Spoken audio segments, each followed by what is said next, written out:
I'd like to call to order the Village of Riverside Board of Trustees regular meeting for Thursday, September 1st, 2022. You can all stand. Allegiance to the flag of the United States of America and to the republic for which it stands, one nation, under God, indivisible, with liberty and justice for all. Thank you. Ethan, would you please call the roll? President Ballerin. Here. Trustee Evans. Here. Trustee Gallegos. Here. Trustee Clarity. Here. Trustee Marshazga. Here. Trustee Hannan. Here. Trustee Pollock. Here. Manager Francis. Here. Attorney Mars. Here. Also present, Village Clerk Soul. Thank you. First thing on our agenda tonight is our President's Report, and I have one thing on my report, and that is the 2022 National Suicide Prevention and Action Month Proclamation. According to the Center for Disease Control and Prevention, suicide rates increased 30% between 2000 and 2018 and declined in 2019 and 2020. While the trend downward is reassuring, suicide is still a leading cause of death in the United States, with 45,979 deaths in 2022. This is about one death every 11 minutes. The number of people who think about or attempt suicide is even higher. In 2020, an estimated 12.2 million adults seriously thought about suicide, 3.2 million planned a suicide attempt, and 1.2 million attempted suicide. Suicide affects people of all ages. In 2020, suicide was among the top 9 leading causes of death for people aged 10 to 64. Suicide was the second leading cause of death for people 10 to 14 and 25 to 34. So I'd like to read the following proclamation. Whereas September is known globally as Suicide Prevention Month, the National Suicide Prevention and Action Month proclamation was created to raise the visibility of the mental health resources and suicide prevention services available in our community. The goal is to start this conversation about mental health and the impact of suicide to help desmagnetize the conversation and help connect people with the appropriate support services.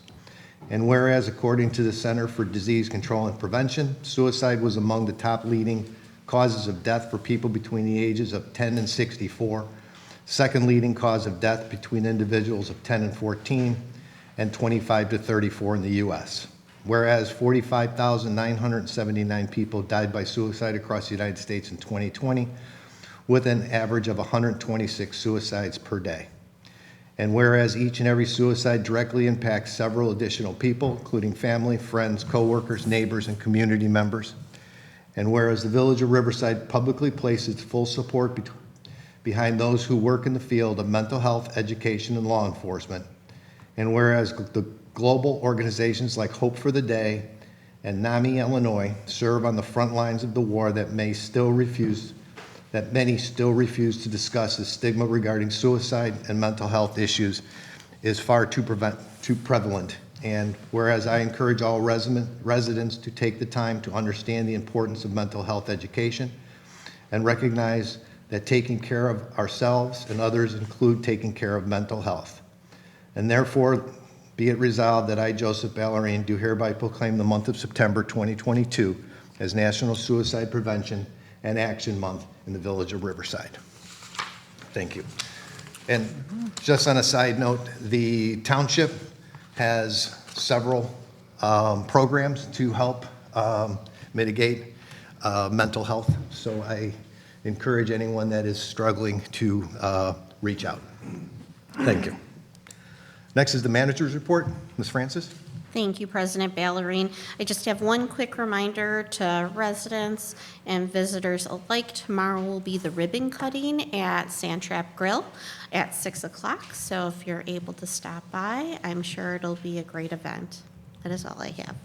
Thank you. The next thing we move on to is residents' comment for non-agenda items. Is there anyone in the public that would like to comment on non-agenda items? Okay. Hearing none, we will move on to the consent agenda. Before I ask Ethan to read the consent agenda. I would ask that item H be removed from the consent agenda. Do any other items need to be removed from the consent agenda by any trustees? Hearing none. Ethan? Approve voucher list of bills, September 1st, 2022. Review and file community development, June report. Review and file police, fire, and community development, July monthly reports. Approve Village Board of Trustees regular meeting minutes, August 18th, 2022. Review and file Parks and Recreation Board regular and special meeting minutes, July 25th, 2022. Review and file Planning and Zoning Commission regular meeting minutes, July 27th, 2022. A resolution authorizing the sale or disposal of personal property owned by the Village of Riverside.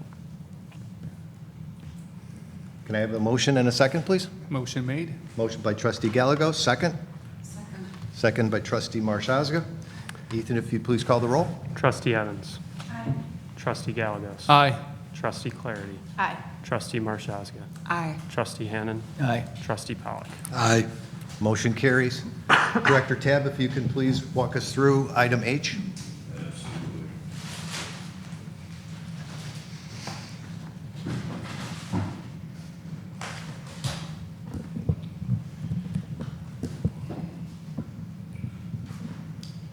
On August 4th, 2022, 3 bids were opened and read publicly at the Public Works Building for the Selborne Road project and miscellaneous sidewalk projects, which include the Turtle Park project. The village engineering firm, Christopher Burke, has reviewed the proposals along with the contract documentation and recommends awarding the project to the second lowest bidder, M&J Asphalt Paving Company, in the amount of $903,030. I do want to note that the project is over budget due to the increased construction costs across the market. Okay. In addition to that, leading up to this project, there was discussion regarding the detectable warning panels being used in this project. I went to Preservation and LEC to discuss those panels, and there was interest in looking at alternatives from the currently used plastic panels that you see at all the crosswalks. So to that point, we should have a discussion as what we would like to use for this project, because there is, and the quoted price is the plastic reddish, colonial red, brick red they call it, which is used across the town currently. We have 300 crosswalks in town. Of those, 220 of them are ADA compliant using that spec, in essence, that color, the plastic material. We have 80 of them that are not currently compliant, which will be brought into compliance through road and sidewalk projects. But for this particular project, I wanted to offer options and discuss which ones you would like to use for this particular project. I have metal examples which I'm going to show. If the board were to go with the metal route, it would reflect a change order of approximately $3,600 for this project. Now, there are 18 for this project. The plastic price quoted was $25 per square foot. And that's for plastic. The metal version is $45 per square foot. I believe it's $25.50 and $45.50. They are the exact prices per square foot. And that equates to $3,609 on the change order if we were to go with the metal option. So let me show you. I brought a couple samples. This is the plastic. This is what we currently use. Now, over the approximate 10 years or so, as we've been installing these ADA detectable warning strips, we have a slight variation in colors throughout town, a shade or two. They're somewhere between these two colors. Our most recent project, which was the Selborne reconstruction between Nuttall and Long Common, we used a color very similar to this one. This one actually is a metal version of what looks almost exactly as the plastic ones that are currently installed. So this is the plastic, this is a metal version. Let me get a couple more. The feedback from Preservation was that they would like to look at the metal product for the durability of it. And then my sense was the color as well. They were not necessarily fond of the current red, but we have a lot of it in town currently installed. So, that being said, currently proposed plastic included in the quote. These are the metal options that are being proposed. I have two different metal versions. These are called powder coated galvanized. The warranty on the paint or the powder coating is 10 years from fading and chipping. If somebody takes a plow over it or somehow scratches it, obviously not under warranty. But the normal wear and tear, a 10-year coverage on the paint. This option is cast iron. Okay, this will rust over time. I spoke with the contractor who has installed this in other locations, and the concern with regards to cast, depending on the pitch of the walkway, if it's not aggressive enough, due to the rusting nature of this, it will streak the concrete. It will stain the downhill portion of the concrete. Not saying it's a big deal, it doesn't affect the integrity of it, it's just visual. You know, it's the looks of it. So we have, if we want to go, maybe we should decide if we want to go the metal route. Well, you know what, before we do that, Yes. we have to break this resolution into two pieces, because Perfect. in order to reject all bids, waiving competitive bids, we have to have 4 trustees vote for that. Because this wasn't in the original bid, we'll do that first, and then we'll come back and decide on the metal. Sounds good. Okay? So I need a resolution rejecting all bids, waiving competitive bidding, and authorizing the village manager to execute a contract with M&J Asphalt Paving Company Incorporated and issue a purchase order for the amount not to exceed $903,030, using motor fuel tax funds in the amount of $428,132, and Rebuild Illinois funds in the amount of $584,898 for the Selborne Road and Kent Road reconstruction projects and miscellaneous sidewalk projects. So if I can have a motion? I'll make that motion. Motion by trustee Gallegos, second. I'll second. Second by trustee Clarity. Any further questions or comments? Okay, hearing none. Ethan? Trustee Evans? Aye. Trustee Gallegos? Aye. Trustee Clarity? Aye. Trustee Marshazga? Aye. Trustee Hannan? Aye. Trustee Pollock? Aye. Motion carries. Second portion of this is whether we want to have a change order to go with metal versus plastic and an increase of $36.09. Then we have to discuss whether we want to change the color from the color that we have through the rest of the village to the one of the other colors. So I open that up for discussion. Yes, ma'am. Go ahead. Well, I was gonna say, could we see those? That's what I was Sure. going to ask, if you could pass them around. Yeah, absolutely. Show and tell time. Okay, Megan, you have a question? Sure. Director Tab, or just making sure I understand, that's a lot of math there. For the $3,600, how many of these plates are we getting? 18. They're 10 square feet apiece. 2 by 5 is the dimension of it. So it breaks down to a $20 increase per square foot should we go with the metal version. And that's for the metal, but not cast iron? Same. They're The the, price is the same for either the powder coated galvanized or the cast iron. The additional $20 per square foot is the same cost. do they get hot, cast iron on a day like today? Any dark surface that has sun beating on it will get warm. I'm not saying it gets hot. I don't know. We don't currently have metal ones installed, so I couldn't tell you. Yes. Did I hear at a previous meeting that some of the plastic ones that have been placed around town have crumbled a little bit? Some of them have cracked. Yeah, we just did a large replacement in front of RB High School on Ridgewood, where we replaced 24 linear feet. And how old were those?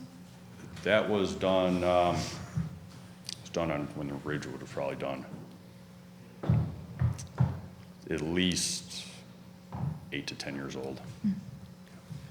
24 linear feet, can you help me? What is that per plate? 24 feet wide by 2 feet. So is that, how many crosswalks is that? It was 5, Okay, 4.5. okay. Go ahead. Mr. Hannon? When we discussed this a couple of meetings ago, one of my questions was the cost, number one, and durability. Cost, just roughly speaking, if you're saying we have roughly 250 crosswalks to be replaced, or if we're going to replace them all to match, 220-ish. 220, and then, for 10 feet, there, it looks like there's a $20 differential $20 Yeah. differential per square foot per square foot, so that's $200 per per crosswalk. yeah. So that's, $55,000 to change out things that don't necessarily need to be Right. replaced. I- And the question I had was the durability of what we have now, what's the useful life versus the durability and replacement period versus this metal? Wait, before you answer that, just for clarity, I think, I could be wrong, but we're not replacing. That would be the new ones. If then the replacement is probably more than that. If we were going to replace the plastic with metal. Yeah, we're not proposing we're replacing Right, anything but that- outside the scope of this current project. No, I understand that, but the question is, what's the next step? When we talked about this initially, one of the issues put on the table is, do we go forward and replace them all to match? And that's my concern, is what is that commitment in dollars? And, it's, right now, is it, $60,000 plus maintenance, plus installation? I don't have my point is, I don't have an answer to that question. How many have we already installed, I think is what we're trying to find out. We have approximately 300 crosswalks in town. 220 of them are already That. That. So 220, we're going to replace 220 with metal is the answer you're looking in today's dollars. Is. Because now, when we say it's not a direct replacement, because some of those, as you see, they're Allen bolt, and a lot of them will not just unscrew. They have the ability to, but the salt gets in there and corrodes the hardware. So some of those would need a full sidewalk square replacement should we elect to replace them. So I think the question is, how much would it cost us to retrofit what we already did? And how much would it cost for us to go forward? So it's $55,000 for the sidewalks that aren't done yet, correct? It's 80, The differential is 55,000. Right. Okay, and then, so that's what, if we make That's this. just materials. That's just materials going forward. Yeah. Then if we wanted to start replacing the ones that we already had, that number is going to be, a lot more than that. Right. Yeah, And because that's my- these are wet set. So to replace the ones that still need to be done, the sidewalk square gets removed. We pour a new sidewalk, they get wet set. Right, so that 55,000 is just the raw material, not labor, right. not Of the replacing ones- things that don't need to be replaced. of the ones we haven't done yet. Right. That doesn't Right. include, And I'm trying to get a handle, and I asked this question when we initially talked about it, what would the cost of that be all in? well, Because, 200 crosswalks. 220 crosswalks times $459. what's the $459? That's the cost of if we're looking to go the metal route. So That's- 220 times 459. And labor? Unknown. Okay, that's $108,000, Okay. just in material, not Right. counting labor. Or the square. Or sidewalk square, Yeah, Or the sidewalks. of exposed so aggregate. is that $250,000? I'd have to run the numbers. Well, at least 150, 170. I mean, yeah, It's a lot of money. it's a lot of money. Yeah. Right. Okay, Yeah. for aesthetics is what we're talking about, just to frame the issue. So, but also to just be mindful of preservation's feedback. They asked us to evaluate it, because I was at both of those preservation meetings. They are also very mindful of the cost, and so they said if it was cost prohibitive, then it was fine, but they just wanted it to be evaluated. A discussion. And Go ahead. sorry, preservation's interest is that the plastic cracks and looks poor over time, or that generally as a community, we should be getting away from plastic? Like, what are we evaluating? When we were talking about the Turtle Park sidewalk, during the discussion, it was brought up that we should look into metal, the metal versions. For The what aes- purpose? the aes- From the aesthetic, Aesthetic. from a durability and aesthetic standpoint. Because they don't crack over Well, time? they won't crack, and when they rust, it gives that patina look. The rusted, light brown look. Versus the very stark red color. Gotcha. So it's really aesthetics, because we really haven't had an issue with these things cracking. We've replaced some. Some. We have, I would say 3 to 6 a year. Okay.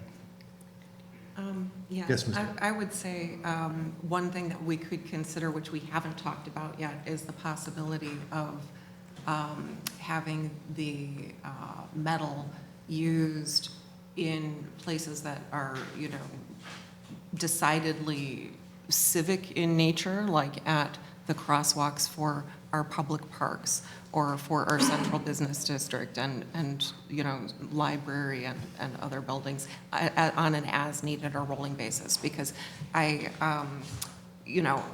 am a big proponent of the natural cast iron. I feel like the galvanized does have the potential to have that painted surface on the metal wear off, ultimately. I mean, not as quickly as the plastic, and it would never look as bad as the plastic, but it would scratch if it were plowed incorrectly. So I would lean toward the cast iron, and I would, in recognition of the, cost issues with doing it for the whole entire village everywhere, I would say that we should plan to upgrade the aesthetics in our primary civic areas first, As needed. as needed, yeah. What's the primary civic area? I'd say our public parks, our central business district, and our areas in front of the library and township hall. Most of our villages, somewhat of a public park. I mean, I'm not being difficult, I'm just confused. Yeah.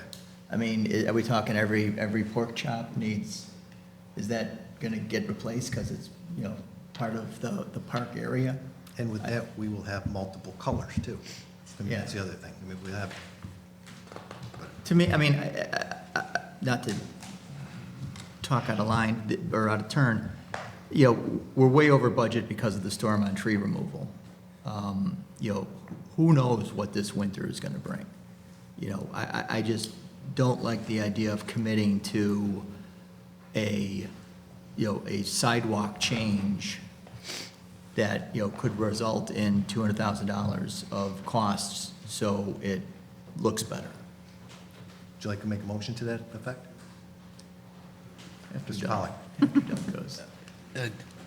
I am fine with going to a higher quality product and a better looking product, but I view it, if it's $250,000 over 20 years or 30 years, that's not very much money.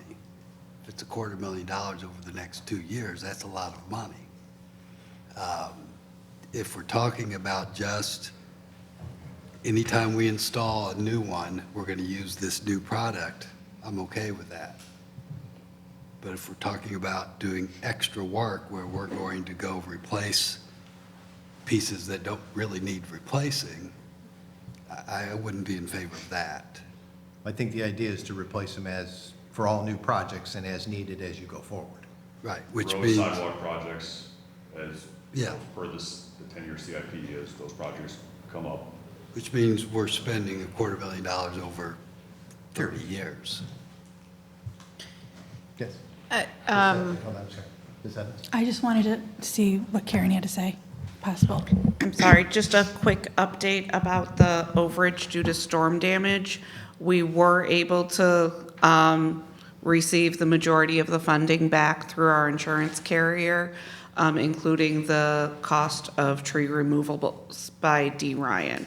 So the expected budget overage has greatly decreased so far. Thank you, Karen, and thank you to you and Dan for making that happen, because it was originally denied by our insurance broker, and they went back and argued it. So, go ahead. Megan. I would just say, I think I'm in favor of what trustee Pollock presented, which would be, and I appreciate trustee Marcia Aga's comments on the galvanized over the other.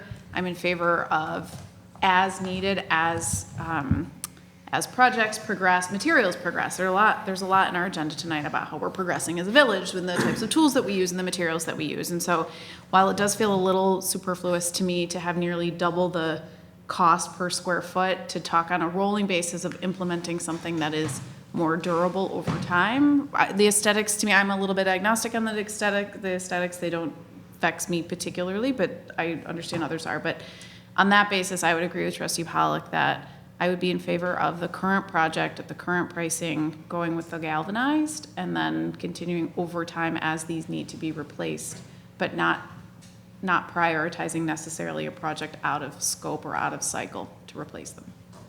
Can I just get some clarification on some Yes. facts that were thrown around? Sure. I would love to know where trustee Pollock got 30 years. I would love to know where trustee Clarity got the information that this one product is more durable than the other. That was not in the materials. I don't know where that was presented. I think the metal is more durable than plastic. I think the 30 years, I think that probably was, go ahead. You can- I'm just picking a number. I don't know what it realistically, it's probably 100 years. I mean, how many of these do we replace a year, including ones that break and ones that are part of a sidewalk project? How many approximately per year are we talking about? The scope of the sidewalk project can vary, obviously. From a maintenance standpoint, I would say 3 to 6. From Damage.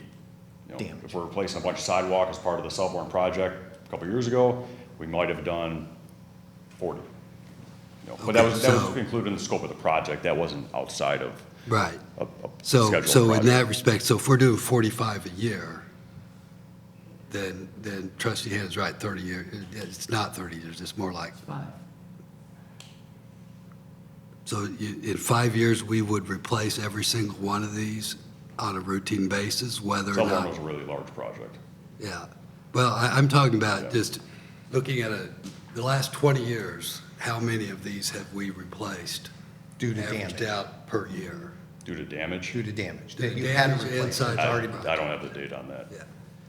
Yeah, I apologize. I just made up the 30 years. I was just trying to make a point No, that's. that we're looking at, at least, I got to believe that if we did nothing, if we just stayed with what we're doing now, the plastic, I can't believe that in the next 5 years, we would have replaced every single one of these in the village. correct. I would think that would take 30 years, but I don't really know. Yeah, if we were to set one of those today, we probably wouldn't cross paths with it until we were to replace that section of road, whether it's a reconstruct or overlay 20 years from now, 15 to 20 years from now. Okay. And so- even when we were to approach that, if that doesn't need replacement, we may elect not to do that. Now, if you had to replace the sidewalk and the grate was still good, would you have to replace the grate if it was metal? Yeah, I know you'd have to replace it if it was plastic, but if it was metal, would it have to be replaced or could it be reused? If we were to revisit it 15 years from now, Yeah, I don't know what the condition of it would look like 15 years from now. Okay. My guess is while we were there, we may opt to replace it. so I think we're getting back to an aesthetic. Well, and I just. Because my understanding, not being a scientist here, but we're talking about cast iron. I think I misspoke. Cast iron is the one that's preferable. Cast iron is the same material that like manhole covers are made out of, right? I mean, this is the material that It's going to last is a long known time. to last It a will last long very, time. So absolutely. that's the basis for my assumption, but correct me if my assumption's wrong, that the cast iron plates will outlive the plastic plates. Yes, By how much? unknown, 2 years? more, 5 years? more. That's my assumption as I stand here. based Yeah, on? plastic becomes brittle as sun bakes it. And that's why we, if avoid settling subsidence, salt eroding the concrete underneath it. if So you were- I have standard galvanized steel in an industrial environment. Its lifespan is 72 to 73 years. And that's based on, and again, these are based on today's costs. I just, we're not going to have a sidewalk in place for 75 years. And we have a lot of sewer projects, we have a lot of road projects coming down. And so this is, today it's a $20 differential per foot. What is it going to be in 10 years? I mean, this is a financial commitment that I don't think we have sufficient data to commit to. I think it was across the board 10 years from now if the cost wasn't in alignment, right? 10 years from now, you can do whatever you can. The next, No, but it's, my point is, it's aesthetic, so we want things to match as much as we can. We don't want, these metal ones that we put in, and those are the only ones we put in. And the whole catalyst for this discussion is aesthetics. Aesthetics, right. Yes. So I don't know how long ago it was, but at a certain point, a board wanted to commit to using exposed aggregate for sidewalks forever, every time a new sidewalk was put in. And I think that was a smart commitment, and it was related to aesthetics. So I think it could be appropriate for us to commit to something that might seem like we're making aesthetics a priority now. Right. Yes. I'm just going to say that I was in favor of cast iron when we discussed this before. It's longevity, it's more durable. I'm still in favor. My position has not changed. Okay. Did you make a motion to that effect? I'll make a motion that we use cast iron. I'll second. Motion by trustee Gallegos, second by trustee Marshowska. Any further discussion? Ethan?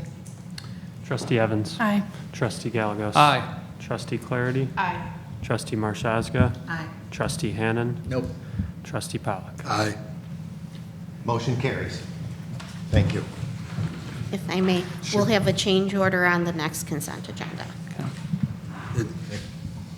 So, Yes, Mr. Pollock. just to be clear, the motion was to just use it on this project And moving forward. and future projects as we do it. That we're not going to go out and do anything. We're not going to replace it just for the sake Correct. of replacing. Not all at once or anything like Yeah, that. correct. And the cast iron only has that one color, right? It's a bare metal So that will there's no choice. oxidize over time, yeah. Okay. I would also, I hesitate to bring this up, but I want to ask anyway, because you guys could tell me later. I got to believe that the cast iron is a more environmentally sensitive material in terms of its manufacturing. It's not a petroleum-based product like plastic is. Something to think about, and I'd be interested to see if my We'll see. guess is correct on that. That's it. Okay, good point. Thank you, trustee Pollock. Next on the agenda is department, board, and commission reports. Do we have any reports about departments, boards, or commissions? Yes. I do have one item on behalf of the Landscape Advisory Commission, and that is just to let the public know that there is an opening for a new commissioner. So if you have a knowledge of trees, native plants, or landscape design, and you would like to put that to use to benefit our fair village and, advise our board on various matters and bring new programs to the community and to residents, just apply on the main page of the village website. You will see a banner on trending items and click on the landscape advisory one that will bring you right to the application. Thank you. All I have. I have one, and I'm going to ask Ron if he wouldn't mind. As collaboration between the Recreation Board and EDC, and an event that I participated in last year called the Tour de Proviso, and somewhere along the way, I guess I volunteered to host it this year. So this year, it's going to be at the train station on October 1st. It starts at 7:30. We'll do a ride through Riverside, as well as through the Brookfield Zoo, which will be a real treat, coming back through the First Division, and then through our Central Business District, ending at back at the train station where we will have a community event where I've invited all the communities that are partaking in this to set up an event to try to help us all understand the offerings, the unique offerings of our neighbors. So right now, there are 9 communities that have agreed to sign up. And the last check, we had almost 120 riders already signed up. So this is going to be a big event, and I think it's really good to have cross collaboration between all of our different communities, so we all can, get to know our neighbors. I mean, I think this is a great opportunity. So Ron, if you would take it from here. Sure. As President Ballerine said, it's Saturday, October 1st. We will gather in Guthrie Park at around 7:30 and depart promptly at 8 a.m. It will be an approximately 6-mile bike ride that will wind through Brookfield Zoo and the streets of Riverside. Obviously, we're very excited to host this event. We know what Riverside has to offer. We're excited to show it and share it with other communities. And while the bike ride is an important part of the event, President Ballerine understood that the best part of any community are the people that live within them. So we wanted to provide an opportunity that was different from the other Tour de Proviso events, and that was to come together for a community expo and provide an opportunity to exchange information and ideas. So whether you join the ride or not, we welcome you to the expo event immediately after the bike ride. It'll be approximately 9 a.m. and get to know your neighbors better while learning about surrounding communities, what they have to offer. We'll have booths from various communities and vendors in a casual and collaborative environment. Those who wish to participate in the bike ride or receive more information, you can go to visitoakpark.com/tour de proviso. And there's a lot of information on there, not only about the ride itself, but about us hosting in Riverside. There's also a button on there for you to register if you are partaking in the bike ride event.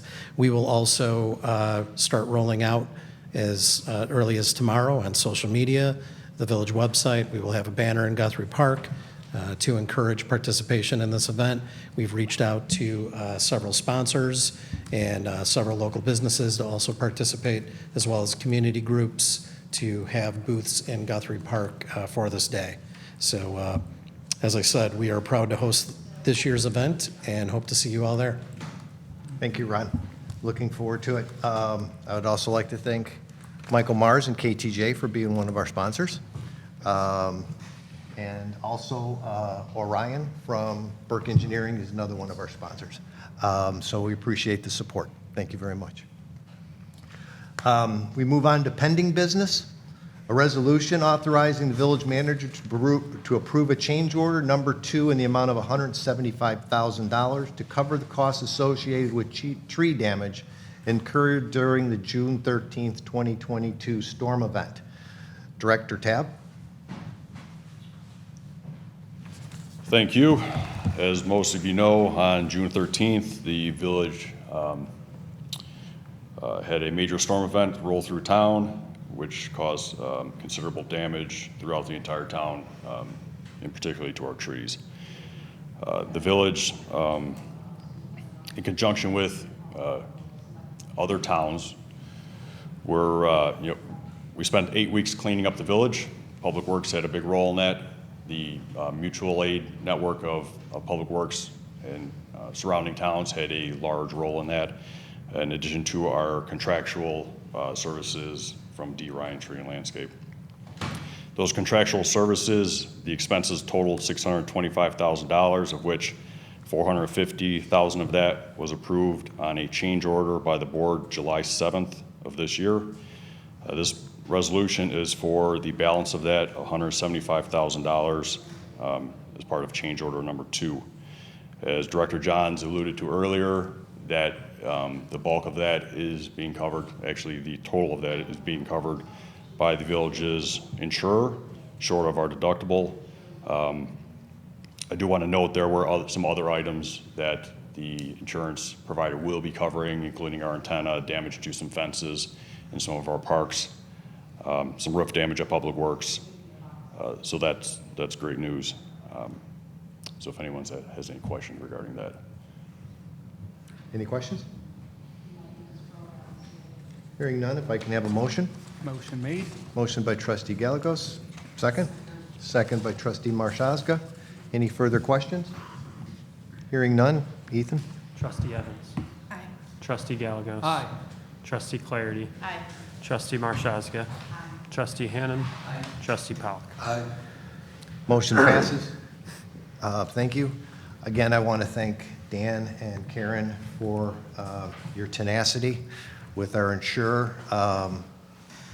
That brought back $700,000 to the village, which is much appreciated. So thank you very, very much.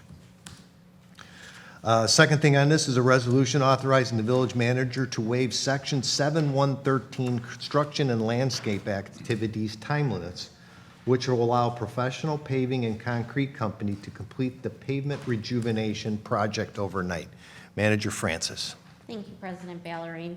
So on August 18th, the village board approved the rejuvenation project, and after some discussion with Director Tab and that contractor, it was recommended that we do the work overnight to minimize disruption to residents and also our business community as well. Also being mindful that some of the work being done when children are walking to or from school, and so we wanted to be mindful of that as well. The impacted areas that will receive the rejuvenation are Forest Avenue, Blooming Bank Road, Fairbank Road, and Berry Point Road.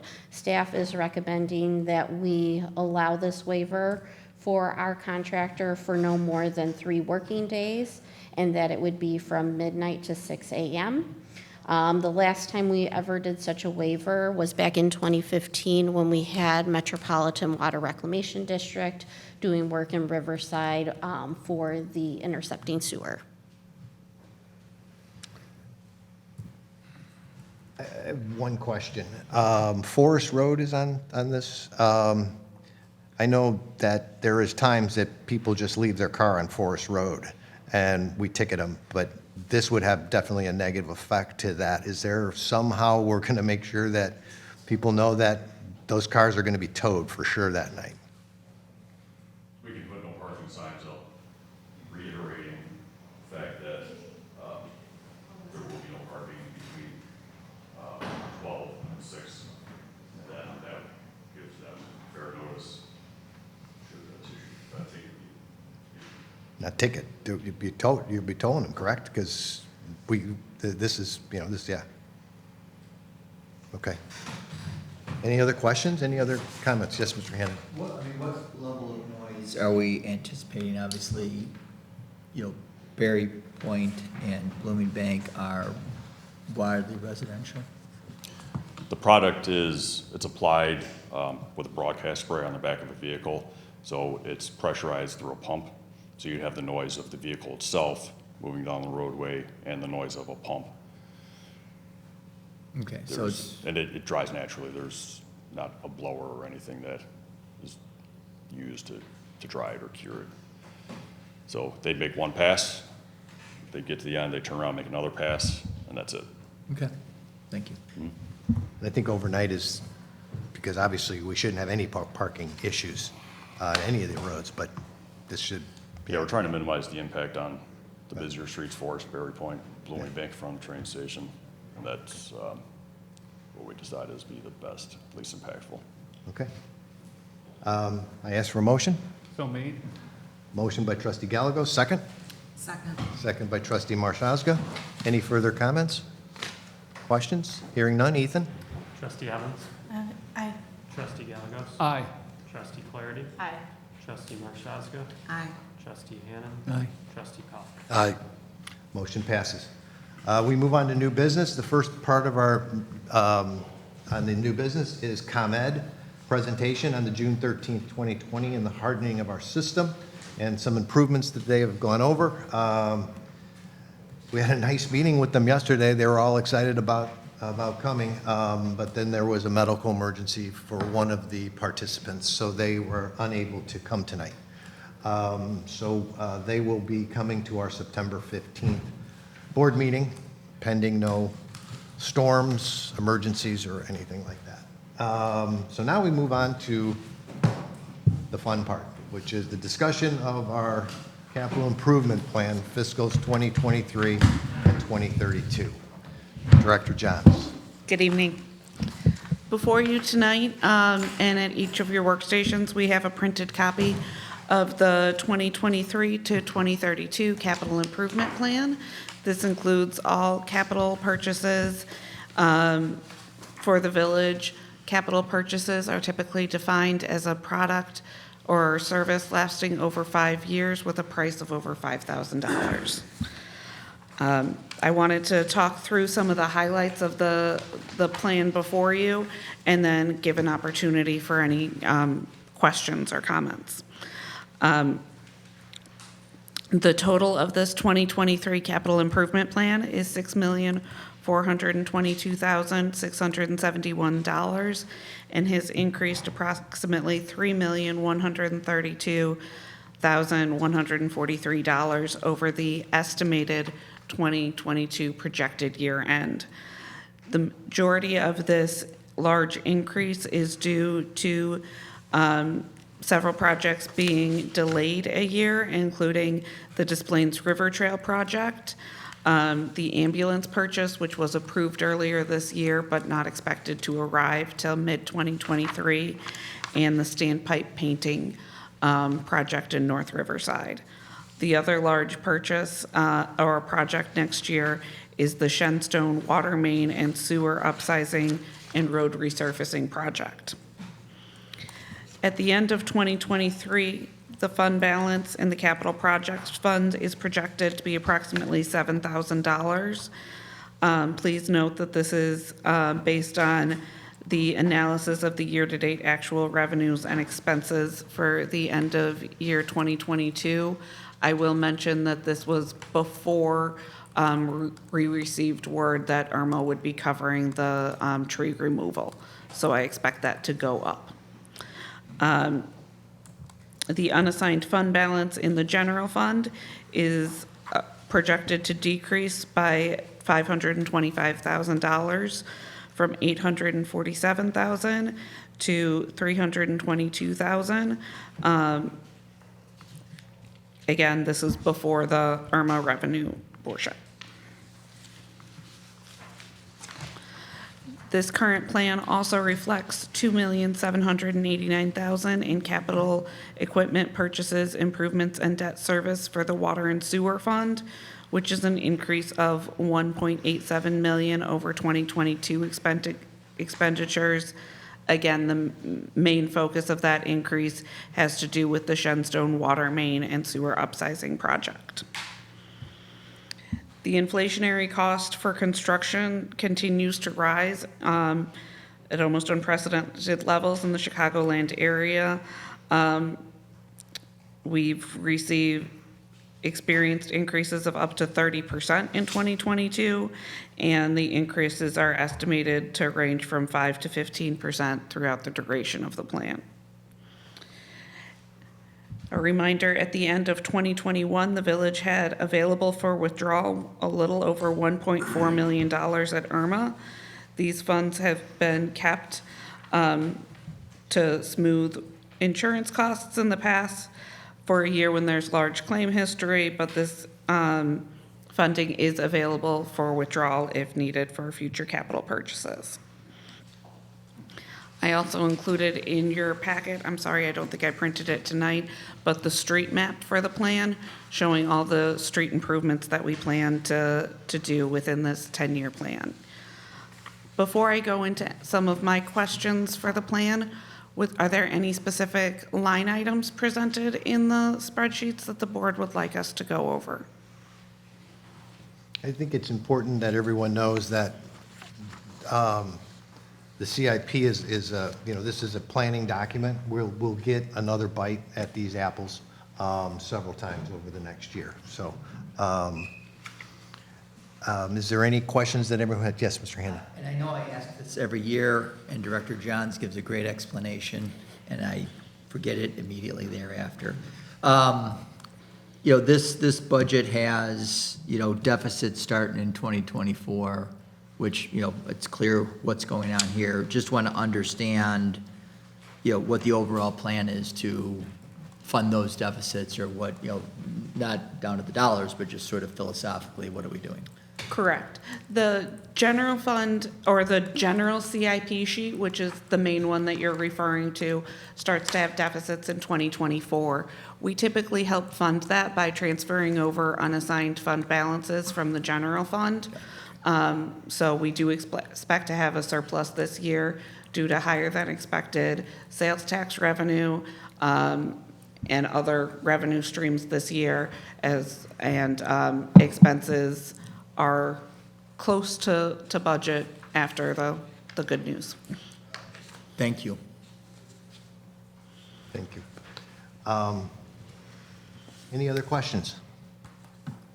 Director Johns, if you would continue. Yep. Would we like to go through any of the spreadsheets? Are there any questions on the general CIP 10-year plan in front of you, specifically focusing on the 2023 projects?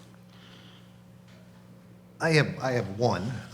It's not a question, it's a question that I asked, and you answered it very well, and I just want to make it so everyone knows the answer. We've been talking about all the tree damage that we had, so I was looking at the reforestation at being only $25,000, wondering why we're not doing more tree sooner rather than in the following years. And of course, I got a great answer, and it was because of the cicada invasion, which Trustee Clarity will be moving up to Michigan for the whole. So this summer of 2023, we will not see Trustee Clarity. I'm trying to think of other things. Any other questions that any of you asked that you'd like to share? Yes. Just going to the, not necessarily against it, but just curious, the Public Works bucket truck expenditure, I know that seems to be a new, and I understand the explanation, just would love to sort of get a cost benefit on buying one versus what we spend every year on having that service without a truck. Sure. The recent storm in June kind of highlighted Yeah. the need for such a piece of equipment. The contractual services, they addressed over 600 hangars throughout town, 671, I believe, to be exact. And I'm not going to go into any more details. I'll let Forrester Collins do his presentation next meeting. So, but it highlighted the need for such a piece of equipment. Typically, when we receive a call from a resident highlighting a concern, an area of concern throughout the course of the year, whether it's a result of a storm, the weight of a branch becomes too much where it fails. If it happens to be over a road or a sidewalk, typically what we do is we will close it off, and we have to call our contractual tree service. Now, a typical response time for them is 3 hours on emergency call out. However, if they're out on a call currently, when we make the phone call, we have seen response times of a day or two if there happens to be another event somewhere else. So for that time period, the sidewalk, the roadway has to be closed. We had several of those during the June storm event where we had to close. Repton was a longer one, Riverside Road, and those were situations where we could have gone up there and removed that branch had we had the piece of equipment. And I guess that goes to my question, because obviously there's an art to taking down a tree, an art to removing branches, and Sure. we have that expertise skill-wise. Our forester is a certified arborist. Well, I know the forester. Yep. I'm just wondering the guys going up in the truck. Yeah, well, he'd be one of those. The intent is, so I should, this current proposed unit, we would not probably have it in our hands until 2024. It's years out before we can get it, because we'd have to get in line with everyone else. So that provides us ample training opportunities to get the current staff geared up to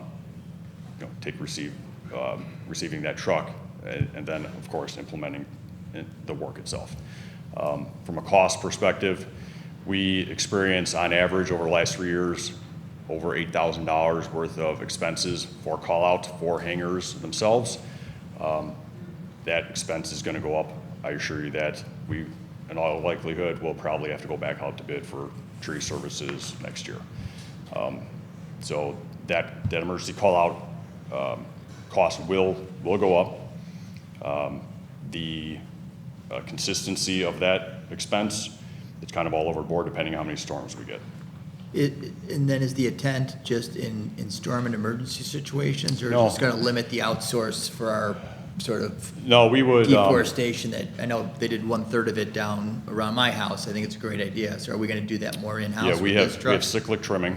That's part of our annual expenses. We have emergency storm removal and we have cyclic trimming. They're two different buckets. We'd like to capture a little bit of each of those. Okay. So the emergency call-outs, the one-off hangers that we experience, or we have to have a service come from outside our area to attend to it. We'd like to capture those, and we'd also like to capture a portion of the cyclic trimming, which would, over the course of the life expectancy of the vehicle of 15 to 20 years, would recoup that expense. It's fantastic. Great. Thank you. Forward thinking. Thank you, Dan. Go ahead, Ms. Evans. So approximately how many times do you think in the past year you would have used a truck like this? In the past year, well, this past June, I would use it all, pretty much, I'd still be using it. Yeah, and we should probably expect storms of that magnitude to be more common in coming years.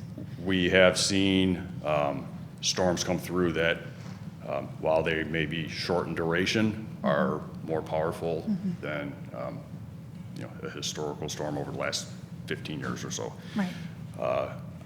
We have had storms since the June 13th storm that we all kind of crossed our fingers hoping we wouldn't have additional damage because they were that powerful coming through. So yes, I would agree with that, which would lead to additional opportunities to use such a piece of equipment. So like, say last year, how many times? The expenses totaled approximately $8,100 in call-outs. That equates to, we average about $1,000 per call-out for a hanger contractually. So I would say about 8 of those on average. So it was $8,100 and you would have used it 8 times? And that is, but that's specifically to hangers. When we try to capture that cyclic portion of it, the cyclic trimming, Yeah. there's expenses. Pretty much what it comes down to is everything that we can do in-house, we are not paying somebody. We're, over the course of, the next 15, 20 years, we feel we can control internal labor costs a lot better than we can't control contractual labor costs. So those, we go through the bid process and we take the low bid typically. Regardless of whatever that low bid might be, we don't have a lot of control over that. So by capturing a portion of the operations, which we would typically have to contract out in-house, those expenses can be controlled a little better. So for the cyclical tree trimming, how would the truck be used? So to start with the cyclic tree trimming, we divide the town into zones, 5 zones. It's on a rotating basis, so we hit one section of town every 5 years. They vary in size, they vary in species of trees, height, structure, all of that stuff. So typically what we do is our forester works in conjunction with the tree trimming services. They'll go down the block and he himself will take some of the smaller diameter trees, which we can reach with a pole saw. That extends to about 15 feet. Anything above and beyond that, we have to rely on contractual services for. So we hope to capture a portion of those trees that are taller than the 15-foot range. So in addition to our contractual service, we can work year-round with our piece of equipment. Now, there's periods of times where you don't want to be trimming trees, which we understand, but outside of those times, we can work as time allows to capture a portion of that cyclic trimming where typically our contractor comes in and they'll hit it for 4 weeks straight through. So prior to them coming through, we can identify what we have accomplished internally, and then, of course, they wouldn't do that. So would you consider this a need or a want? Well, I It would say, sounds I would like, say it's, it sounds like it wouldn't be able, it's not going to solve all of the issues. it's not the magic bullet by any Yeah. means. It's not going to solve all the issues. I'm not going to say we could have taken care of $625,000 worth of tree damage. That's not what I'm saying. Yeah. You know, because we couldn't. We'd still be working on it if it was just us internally. But what I am saying is this piece of equipment, not only do I believe we can recapture over the life expectancy of the vehicle on an annual basis the cost of it, but it allows us to react to resident complaints in a more timely fashion than we would having to wait for a contractual service. Plus, if there's a hangar over the center, middle of Delaplane, and D. Ryan can't get here till 24 hours from now, you have to shut down Delaplane. Yes, any road that we have a hangar that Got we it. are put on notice of where we can't get somebody out right away, we have to shut it down from a safety perspective. Yeah. Yeah, I want you to have everything you need. I just, Yeah. it's a very big expenditure. It is. Well, 2020, our cyclical tree proposal was not to exceed $62,000. I mean, if we were able to capture 15% Yeah, we've had to, of that, would be, the truck would be paying for itself. right, we've had to do change orders the last 2 years because of emergency tree response or tree removal. So as part of that emergency stump and tree removal is trees that die. So we have had to do change orders because, you know, whether the tree's dying or we get notified of a tree that's dead and a tall tree that might be dead in the right of way and has, you know, the residents concerned about branches falling on their property, we would either have to call out on an emergency basis or schedule somebody to come out, or we would have to push it to the cyclic trim for that year or following as soon as we can. Now, had we had a piece of equipment where we could get up to that height, we can address that situation right then and there, and we wouldn't have to, you know, prolong dead limbs being over somebody's property, right away, sidewalk. Again, we'll have another bite at this. Yeah, absolutely. But I think one thing we should definitely do is we should go out for bids for tree trimming for the next year. It just seems like, if their costs are going up and we're paying $1,000 every time for them to come over here, that seems like we should at least.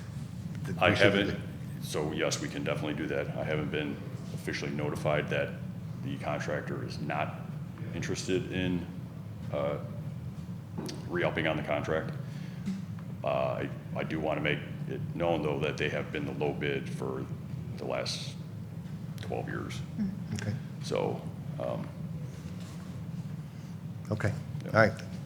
We will, one other question I'd like you to go into is the electric lawnmower. yes. So, a number of meetings ago, it was brought up during discussion at a board meeting that if we were to ever come across a commercial grade riding lawnmower, that the board would be interested in us entertaining that thought. So to that point, we were approached, actually, we sought out and brought in a company called Gravely.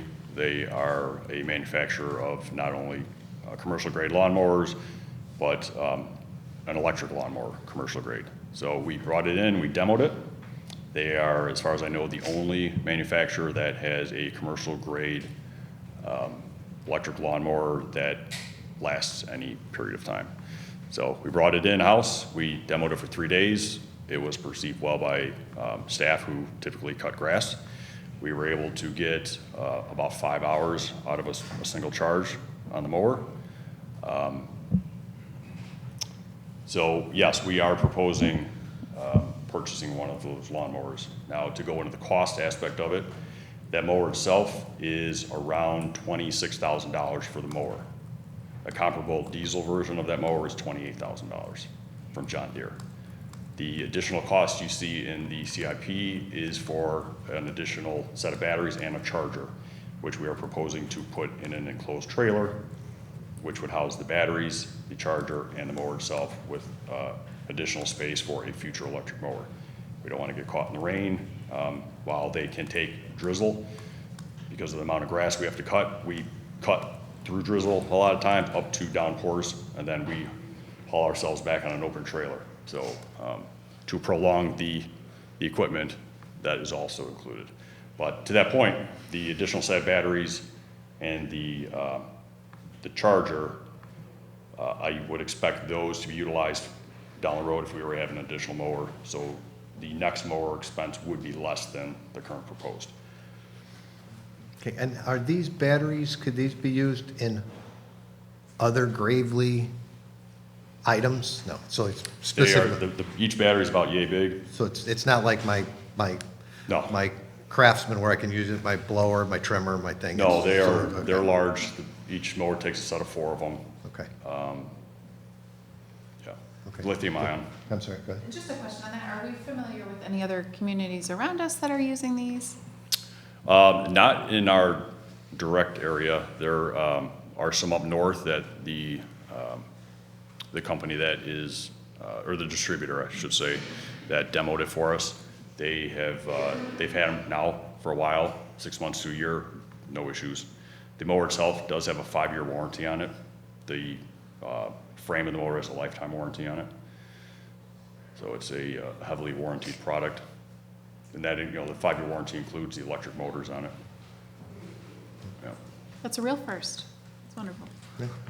Thank you, Dan. sure. As we move on, is there any other questions for the items that are proposed? Okay, is there any, yes, Doug, I'm sorry. Well, two things I wanted to follow up on that conversation, and just, as I'm sure other trustees are thinking, we'd like to continue that trend of switching to electric devices wherever and whenever possible.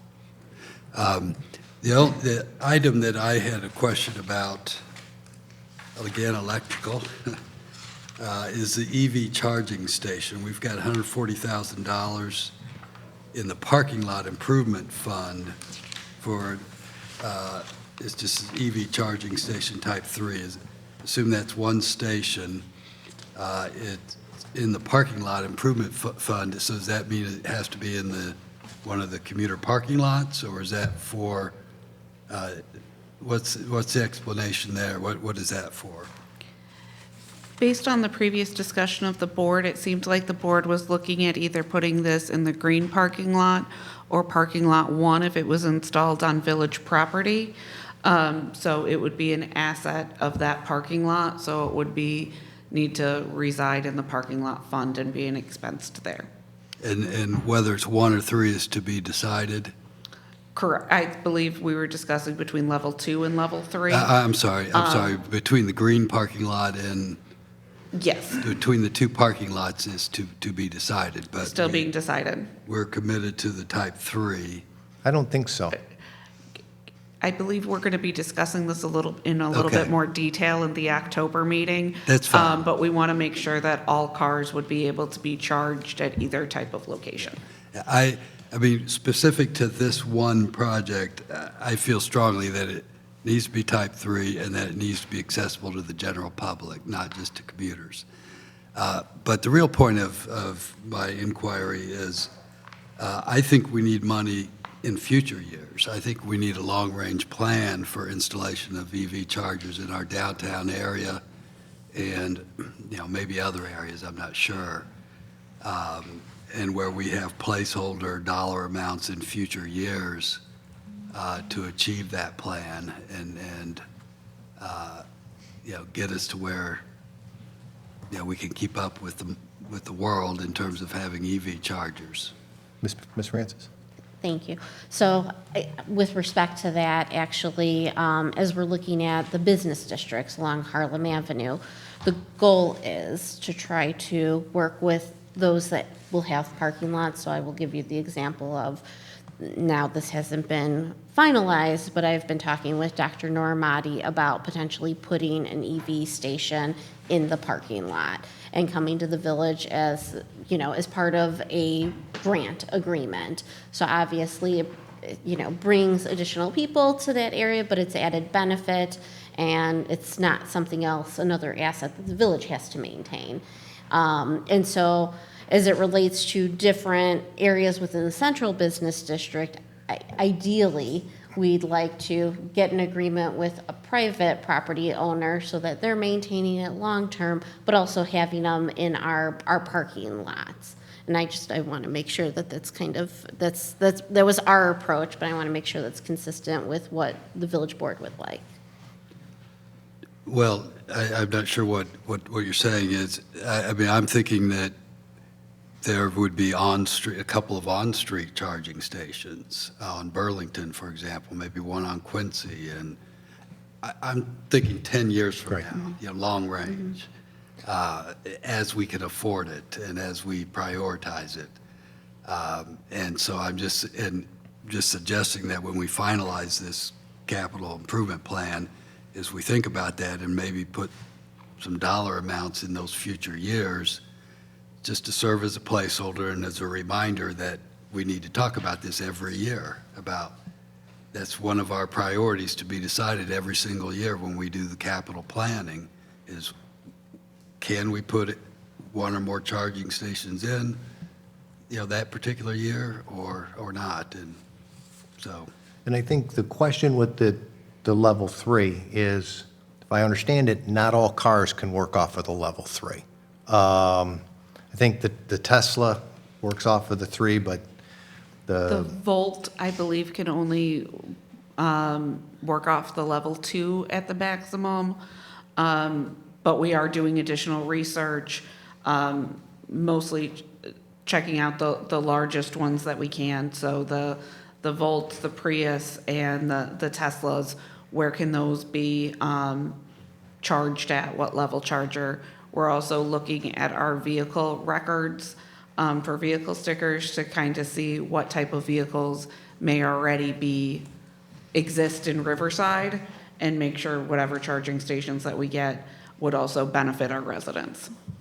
And here's another question for the board is the priority for visitors, or is it visitors and we also have those that, have condos, or it may not have the capacity to charge their vehicle at home? And so just kind of having that understanding of, are we looking at doing one in each of our parking lots? Are we looking at doing it on street? And then we're also focusing on what grants are available out there. Because obviously at a certain point, the grants will run out. And so just trying to figure out how do we capture all of that too. Yeah, those are the exact questions we need to be asking and figuring out over time. Another question is, I've seen them installed. I just had 2 installed in a town I'm working in, and one is it's free, but there's advertising on the little kiosk that pays for it. The other one, you use a credit card or you have an account, and so it's pay as you go. Obviously, if it's pay as you go, you could recapture some of your capital cost in collecting the fees for. So those are all I'd like to see our village have a plan, a long-range plan for electric vehicles. And it can't be answered tonight, but. Yes. One of the items also included in the capital plan for next year is to begin devising a sustainability and climate control long-term plan. And I think this would definitely be one of the items, as well as looking at the battery-powered mower and items like that, would be aspects of that long-term plan for the village. Excellent, thank you. Thank you. Anything else? Ms. Marshaska. Yes, I'm not sure if this is general capital improvement, but during one of our prior discussions on the sewer replacement plan, our board sort of informally talked about the idea of waiving permit fees for stormwater management projects as a kind of a way to incentivize our residents, a little bit to help reduce the strain on our combined water sewer systems. And, we never really talked about or talked through what types of projects would be included in that. But I am wondering if it would be possible for staff to, investigate some of the types of projects that the MWRD has articulated for, people who are interested in these things and see how much, what types of projects have been done in our village and what kind of revenue from permit fees has been generated. So we might cost a program like that out. We can certainly do that. If the rest of the board is supportive of that, we can pull from permit data on different types of projects that have been done, whether in the past year or 24 months, to see what the corresponding permit fees would be. Obviously, it's not a perfect match, but just to give you an idea of, let's say, if a paver patio and driveway, the cost of their permit's $1,000, and we want to be able to fund 20 of those projects, budgeting $20,000, and that's just to use round numbers. But we can pull that data for the board in preparation of the budget, put some data in the budget for the board to have a conversation. It would be recommended that it be paid out of the water and sewer fund, because that's really an initiative to kind of bring down the pressure on the sewer infrastructure. I think that's wonderful. But I also warn that not all pavers are permeable. So it has to be a permeable, not just a paver driveway that looks pretty, but it's cemented in. So it has to be permeable. Well, I would presume that we would have, resident outreach that describe the types of eligible projects and things of that nature, but it really, there's so much that can be done. I mean, whether it's putting in rain gardens that, require landscaping permits currently. I mean, there could be a number of approaches that residents could take, to kind of. So this is kind of all in that sustainability, thing. And I think another thing we could just look at is, since you have vehicle data, is do we subsidize a portion of a vehicle sticker for an all-electric vehicle? I mean, I don't know what that impact is, but, I mean, whatever we can do in our community to be as sustainable as possible, I think is something we're all interested in looking at. Those would be operating budget items, so I will make sure that those are included in our operating budget discussions. Thank you. Okay, thank you. Okay, one item that I was thinking of, and I shared it with a few of you around, we talked about the downtown business district and the 1% extra sales tax in order to generate programs in the downtown. What I was thinking is, what if we used our places of eating tax from our businesses only in the CBD? So anything outside the CBD would still go into the general fund, but CBD 1% places of eating tax would be put into a kind of a business district fund where we could use for facade improvements, we can use to pay for electric car stations in the downtown. I think it's, I just like the idea of having a source and that is somewhat dedicated. So we're dedicated to doing what we're doing. And we can do it two ways. We can do it by enacting a business district, or we can do it by using the CBD money. I've thought about this, and I've had some people say, well, it's not really fair that that money is generated by a restaurant, but could be used by an art center. And, my point is, a vibrant and sustainable and good-looking downtown brings everybody, it brings people here, and it's good for everybody. It's good for the restaurants. I mean, people will come and see that mural at the Art Center and find out that we have La Barra, Choo Choo, La Estancia, Sand Trap. The list goes on. So that's something that I don't, just wanted to throw that out. If there's anybody on the board that'd like to discuss that or think about that, or at least get I'd be an open idea. to it. I think it's a great idea. I mean, it just is a different accounting mechanism because we could always, Move, yes. move money from place to place to accomplish facade improvement goals in the CPD. But it seems like it's transactionally cleaner this way. It makes more sense to have it accounted in that way.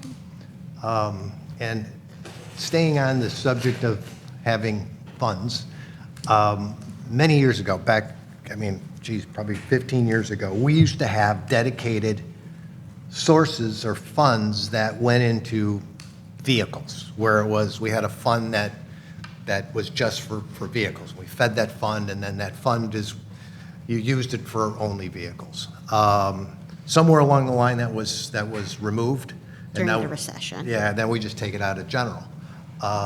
So is there some place, for example, we charge ambulance fees? We bring in $250,000, give or take, yearly? Does it make any sense that we take a percentage of that and put it into police and fire capital improvement vehicles? So when some of these larger items, as we're looking at down the road, come up, we at least have a bit of a set-aside nest egg that we know is there. Yes, Mr. Hanna? Yeah, I like the suggestion on the business district because that feeds a specific purpose, a specific sort of, let's grow this area economically. I like the flexibility with respect to vehicles and other capital expenditures. As Director Johns explained, we have our fund, but we also feed it through the general fund. I would hate to be in a position where we have money in our vehicle fund, want to spend the money somewhere else, some other capital improvement project, and we can't take it out of that vehicle fund to spend it. So that's just one sort of thought. I like the idea of budgeting the way we've done in our plan, but I think something more formal takes the ability to be flexible and address changes in board philosophy, changes in priorities, where the general fund sort of feeds what we want to do according to this capital improvement plan. Okay, well, understand, I'm not talking about an enterprise fund. So in essence, if we did this, you would, say we put $25,000 a year away, or 10% of the ambulance fees, and we said that has to be used for police and fire vehicles. $25,000 a year is not going to make a dent in our police and fire vehicles, so maybe that's the reason why it's not a really good idea, because it's really not making a dent. I'm really not doing anything, so I will move on, thank you. But I needed to think that through. What you could do is you could create an assignment. So what it was in the past was out of fire and public works operating budget, there would be an allocation of X amount of dollars in their operating as an expense. That expense would then be made, those monies would then be transferred over to capital projects under vehicles. And there was a vehicle assignment that went away it was before I started, so it was either 2010 or 2011 during the recession. And so those fund balance assignments went away, everything kind of collapsed under just the capital projects fund.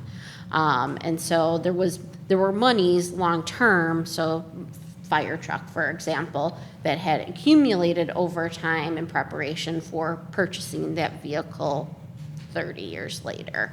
And so now those funds are gone because they've been utilized for other projects.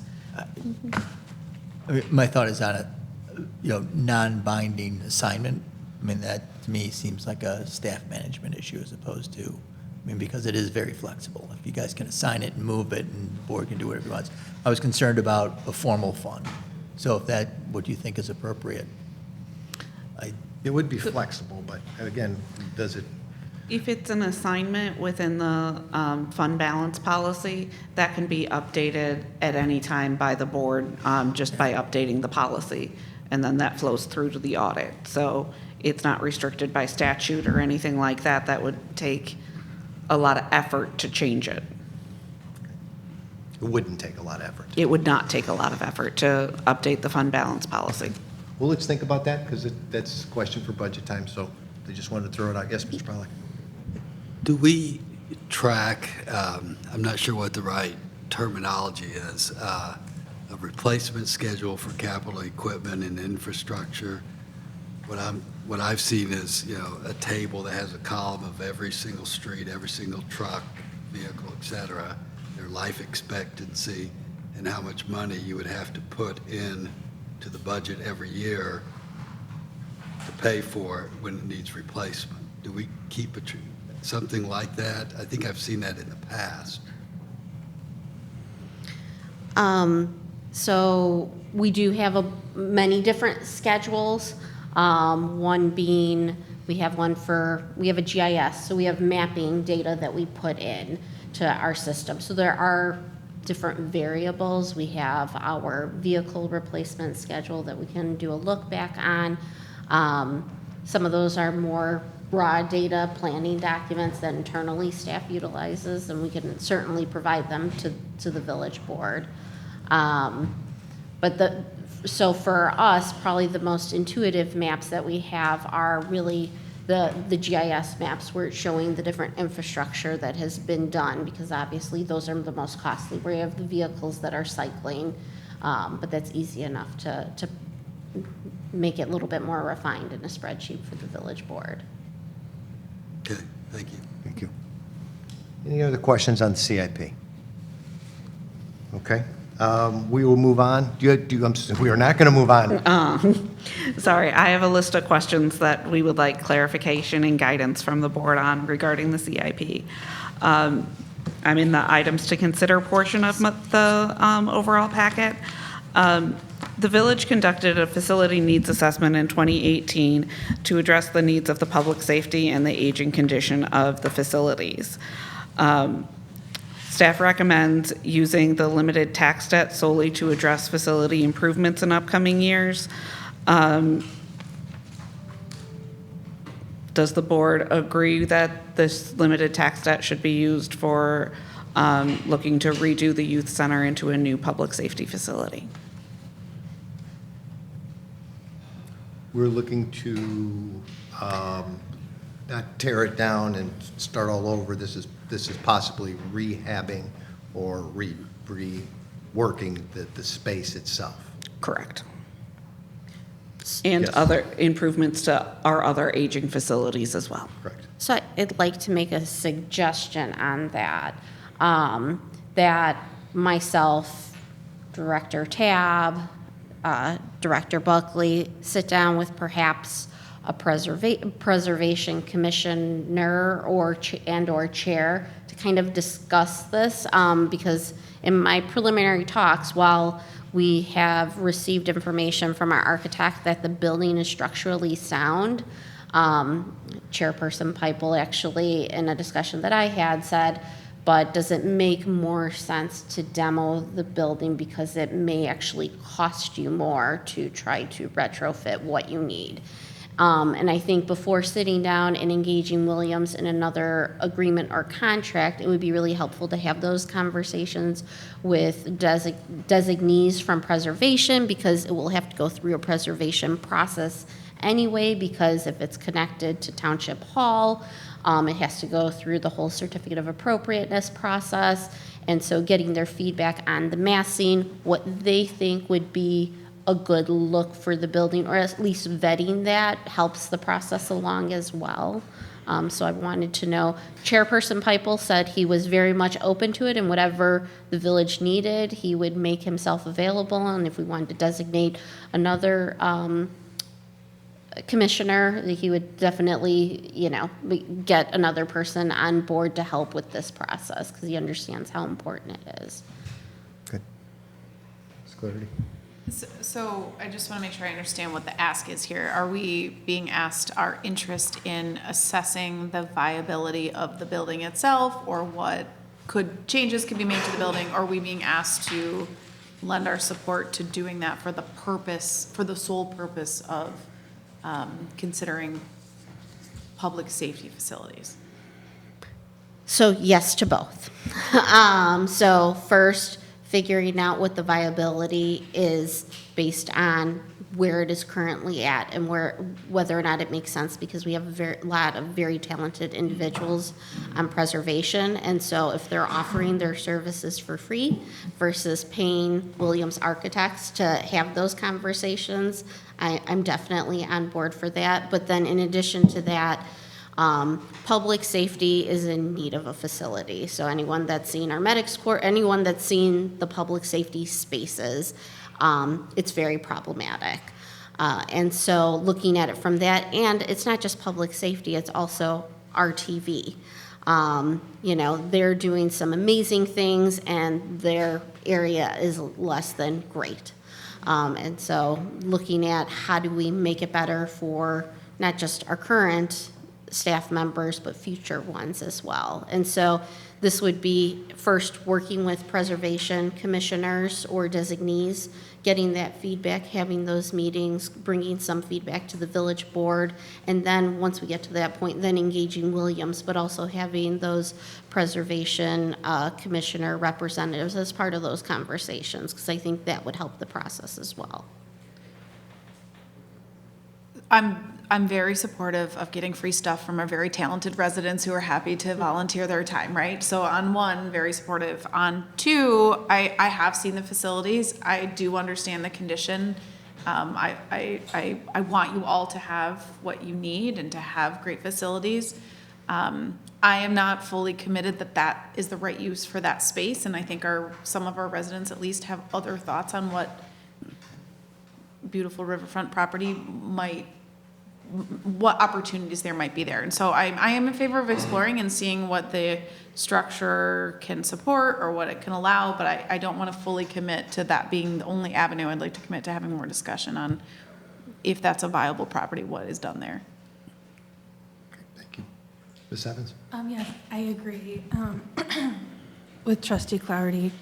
But I know that the police use the space for training, and it's pretty dilapidated space. I know they need a place to train, and if we don't use that space, we'll have to rent or build a different space.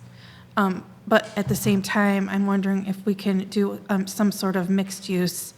And so when you talk to the Preservation Commission, talk about if we could just build in space for community, some sort of community space, you know, overlooking the river, some sort of outdoor space, so that our TV, whether it's in that building or it's in this building, and also the police for training, because training is really important, and we do need to provide a comfortable space and give them enough space to get training.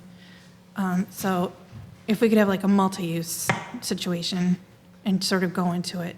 Are we talking about like a community space, like a rental room, or are we talking about a different development on a riverfront separate from a municipal complex? I don't know what's possible for this space. I would like to have discussion. I want a place to train. I want a place for RTV. I want and I've been in there. It's those facilities, all of our facilities are in need of improvement. That is table stakes for me. But I would like, as part of this process unfolds, to understand, do we have other village property that would be better to develop? Is it better for our village in the long term to look at different uses for that, for convention space or retail space or restaurant space? I don't know. I'm not a developer. I don't know if it's possible, and I understand there's some limitations of where it's located and parking and all of that, but I would like that to be part of the exploration. I don't want to default to using that space for village business if it could be a revenue driver for the village. So I think that's so what Trustee Evans is asking for, yes, preservation can do. What you're asking for, we're going to need a consultant to come in and do. And so I guess that's part of a bigger discussion, is if maybe this board, because we've had discussions with other board members, maybe this board has a discussion, and I hate to do this to you, about facility.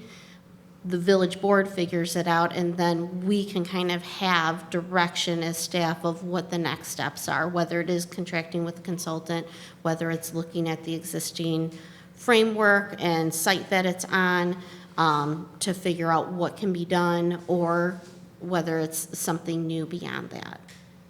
I think for the first part, going with our preservation route, at least we have one set of boxes ticked.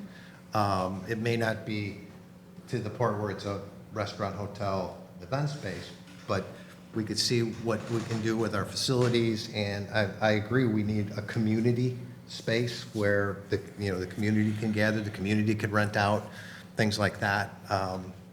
We don't have a lot of staff time, so I just want to be mindful of, and I want to also be respectful of preservation's time, because if we're taking up many, many meetings of their time and the village board's feedback is, no, we want to go in this other direction, I really want to be respectful of them as well, because really what I had approached Chairperson Pipel with was, if we were to renovate, could you provide feedback? And so this is kind of beyond what that discussion was, and so I just want to be respectful of that, especially because if we don't go in that direction, we do something different, then it was, not that it won't be a great effort, but then I think the other problem is there's not a whole lot of village property to do anything else. I mean, we've looked at swapping with the forest preserve.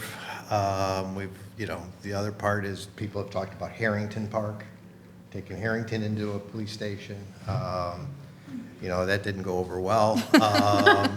Trying to put it, where the old Watchman's house was in the floodplain, which was, and then the other spot was across the street. I just don't know where the village would be able to put a facility like this, other than where that is. And we haven't had any developers actually come and say, I want to do something like that. So I don't know, anybody, we've been talking about the youth center for as long as the youth center's been there.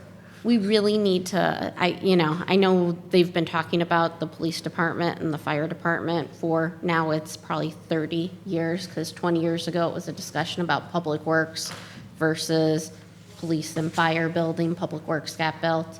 And so we have a lot of urgent needs. We have water coming through walls, which we repair, but we really can't figure out where the water's coming from.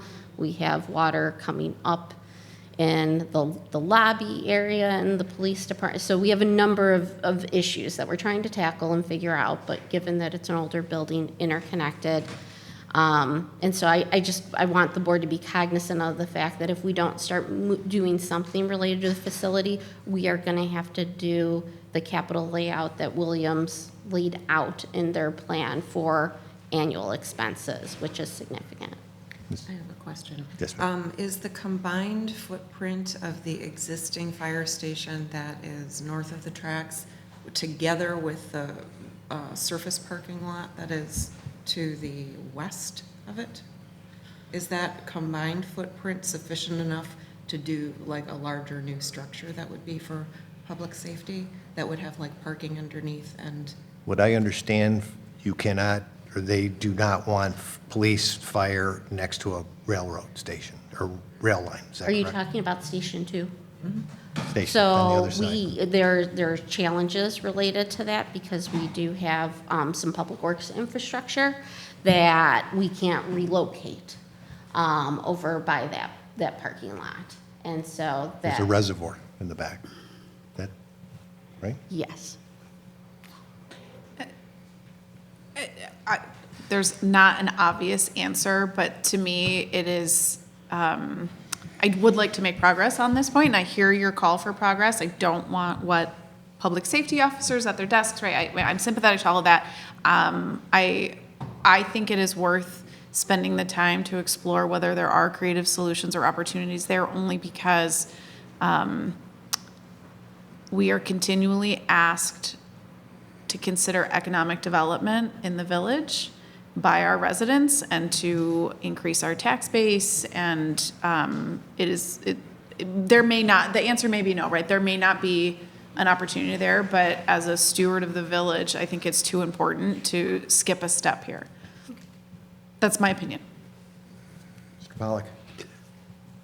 I think facilities for the village police, fire, everybody is our first priority, is my first priority. I think that we've got to solve that problem. I've heard over the years residents, and I've thought about, could that property go back to its original use, a hotel or whatever? And as romantic as that idea is, I don't think it's practical. But I haven't studied it. I can't say for sure. So I agree with Trustee Clarity. It's worth looking at again. I'm very skeptical that there's, given its location, tucked away in the middle of our little village and all that, and I'm skeptical that there's a revenue-producing use that would ever go there.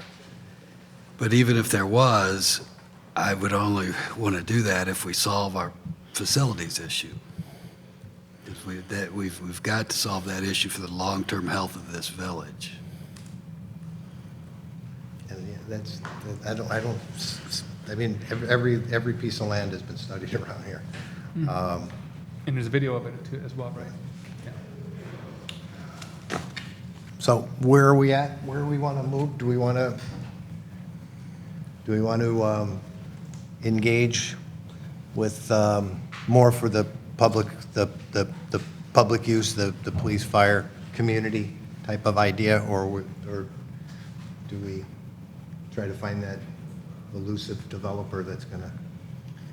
I think what my ask would be is that I don't know what a consulting engagement would look like. I don't know what the timeline or the cost would look like, but what kind of information do we need to understand what's viable or not, and how far down the road do we have to get with that information before we can make decisions?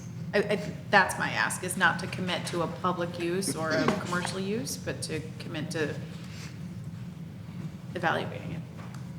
Can we do that? Can you do that? At least find out what a consultant would. I will try to reach out to a couple of communities to see if they've done something similar. It's unique in the respect of what we're asking for, but that doesn't mean that there isn't some sort of proposal or plan out there that another community has done. I would say just anticipating nothing is under $20,000 these days, that it'll be probably somewhere in the range between 20 to 50,000. So just, but yes, I will reach out. What was that? Make a few phone calls for us. Yes. Next item. This plan assumes a referendum debt issuance for streets in 2024. The village has seen a large increase in non-home rule sales tax and motor fuel tax in the last 2 years due to the collection of online sales tax and the increased price of gasoline. While a portion of the MFT revenues are being allocated to the general fund to offset operational expenses, this schedule has seen the most increase in revenue of any of the other schedules that I prepared for you today.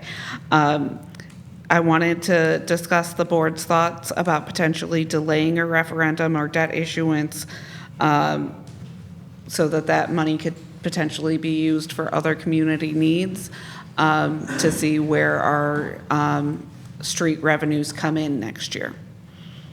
We're going to have some large new businesses open next year, hopefully with the Sherwin-Williams. That will be another big influx into the non-home rule sales tax. The debt issuance, that's rotating, so.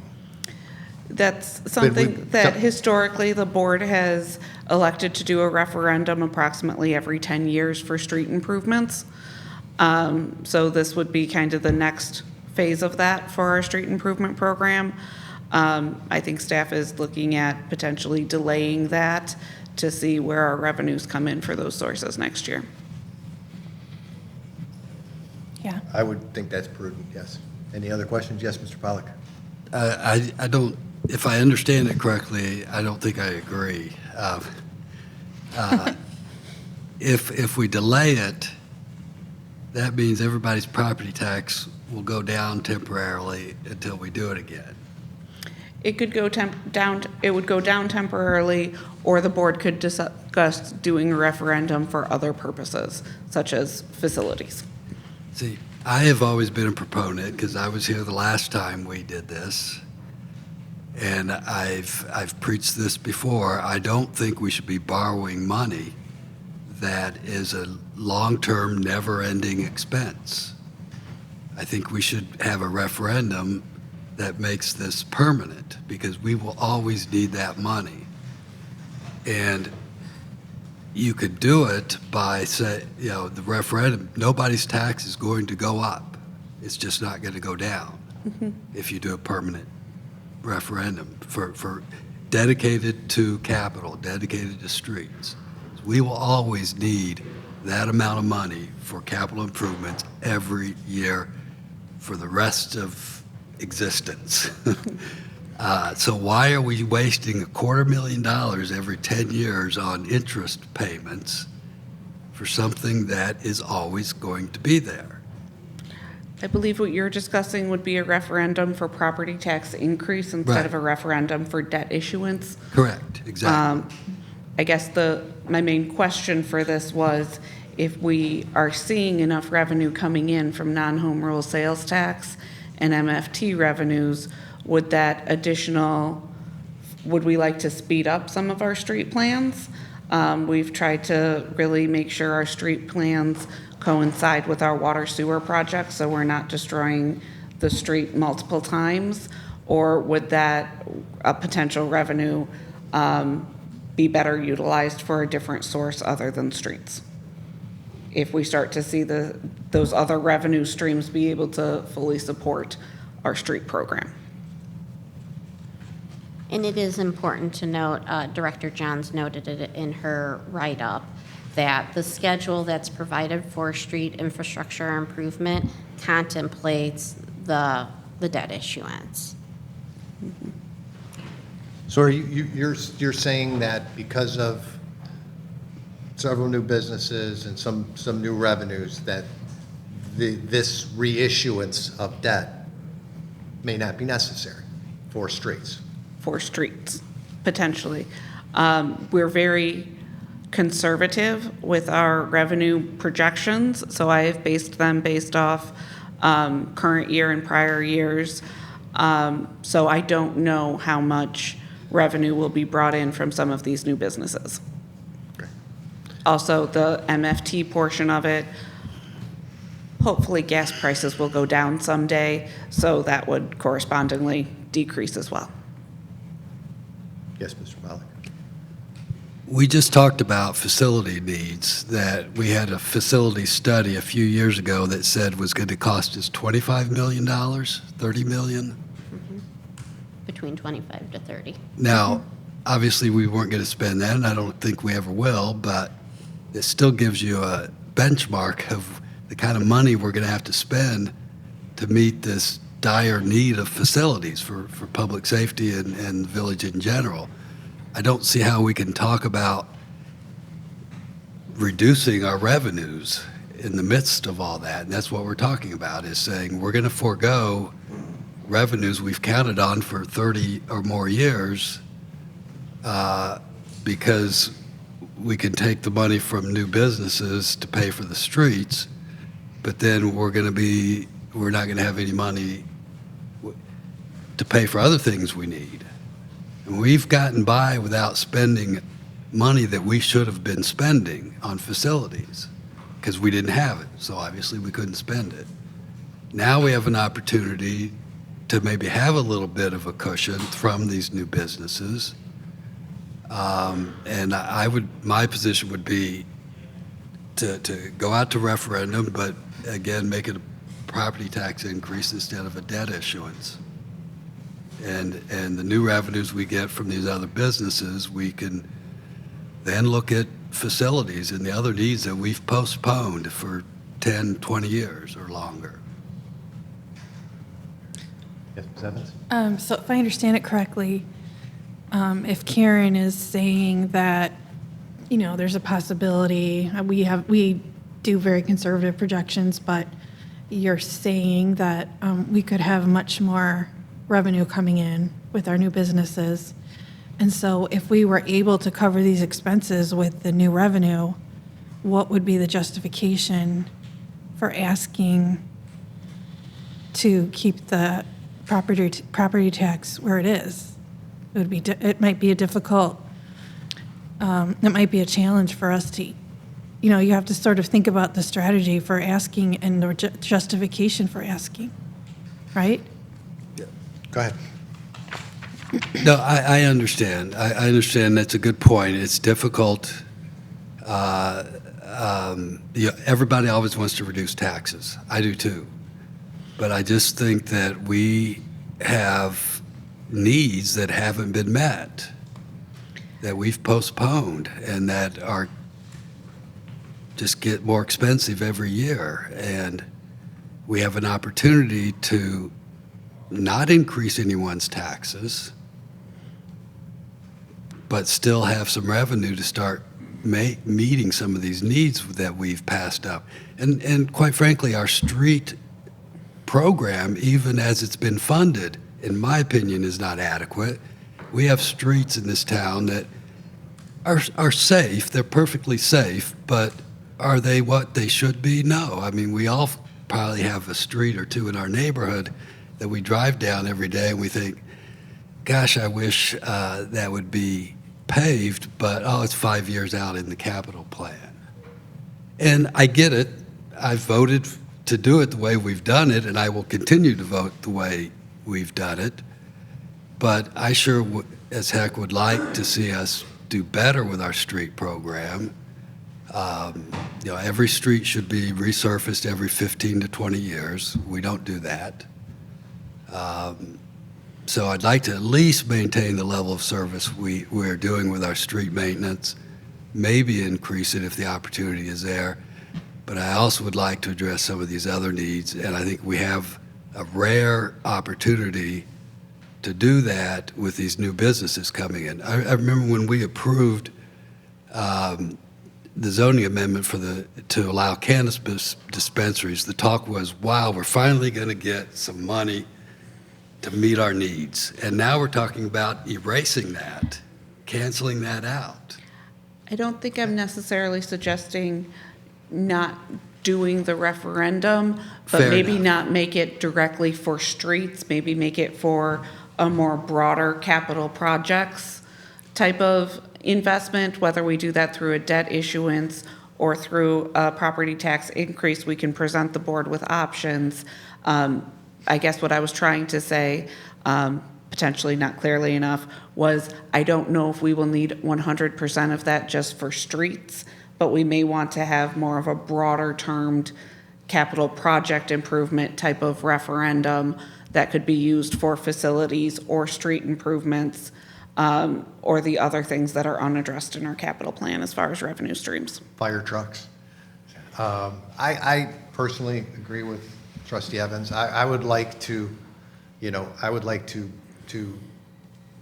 mean, one of the things that people say the most about this town is, geez, the taxes that I pay, and granted, 72% of them do not land at this desk. We only get a small portion. But if we can do some relief, I think that's worthwhile. And I think it's also more of, and I don't mean to say this the way I'm going to say it, I think it's more of an honest approach to our residents to give them the opportunity to say, okay, here is a referendum for this, whether it be a fire truck, whether it be a facility, whether it be whatever, and let them choose if those items are important to them. And I think that's my thought. So I would agree. Go ahead, Mr. Hannon. How often do these referendums occur? I mean, I'm trying to think of the practical approach to this. I mean, we sit at this board and we appropriate funds, on an annual basis for the budget. We just talked about a capital improvement plan. I think the reason we're elected and we sit here is to make just judgments and sometimes hard decisions on what's in the best interest of the village. Are people going to vote for whatever we are spending on this new ambulance that we have? After you and I and everyone on the board heard the discussion on how dire our existing ambulance is, how it's been in use for well beyond its useful life. Or are people just going to vote and say, I don't want to spend any more money, and then we run out of ambulances? I mean, I think our referendums, on floating more bonds makes a lot of sense. I like our cyclical approach that we've adopted, allows us flexibility, but, we're here as, on a board for a reason to make those decisions, and like I said, sometimes make unpopular decisions that have to be made from the best interest of the village, and I think a popular vote on many of those would lead to a very bad result for the well-being of the village. Anyone else? Mr. Pollak? I agree with Trustee Hannan. I feel that, in order for us to maintain our streets, the borrowing we've done, as I recall, brings in what, phased out over the 10-year period, is that $250,000 a year? It's, based on the last time, it's approximately 2.1 or 2.2 million for 10 years. For 10 years, so divided by 10, that's over $200,000 a year. So that's, you'll never convince me that we don't need $200,000 a year to maintain our streets, period. Over the life of this village, we need at least that in revenue every year to properly, and not even properly, just to minimally maintain our streets. And so I am in favor of number one, going out to referendum again, but again, for a property tax maintenance, if you will, keeping it the same level people are paying right now, and then that money comes to us in perpetuity, or borrowing again, though, exclusively for streets, because we need $200,000 or more every year, to budget for street maintenance. And that doesn't even get us up to a high level of maintenance. That's just maintain the minimum. So that's my thought. Mr. Delegates? Well, I was going to say that we should probably refinance this for another 2 years and then see what kind of revenues we get from the businesses that we are expecting before we spend that money. That seems the most practical approach for me. So you're saying do not do the referendum until after we see the ramifications of the taxes or the benefits of the taxes that we get from these new businesses? Correct. Okay. Clarity? Trustee Pollak is compelling, right? I don't disagree. I don't want to be the one that says, let's go to referendum and try to explain to people that we're, just the communication of that is so difficult. It's not a reason not to do it, but I agree that we have deferred maintenance on things in the village, and that new businesses coming in is a boon, and not necessarily should be a vehicle for returning funds to residents' pockets. Unfortunately, I think we have to maintain the viability of the village and be good long-term stewards with that money. Okay. I agree a little bit with everyone, which is not very helpful in this instance, but I see the problems with, financing additional debt when it isn't needed. I see the ongoing significant need for street maintenance over time. I also see the real value in having any of these additional revenues that are coming in from sales tax things being used for business district improvements and for the vitalization of our downtown, as opposed to, the boring categories of, streets or sewers or whatever. I think that those things that are generated by sales should go to economic development, actually. That all being said, I also feel that, I guess I'm not really clear on why not, pursuing additional debt results in a automatic decrease in a resident's property taxes. I don't see that. You do the referendum for the debt issuance, and then each year, your tax levy levies the money to pay that debt service or pay that loan back. So if you don't do that large debt issuance, you wouldn't be levying that money to pay it back every year.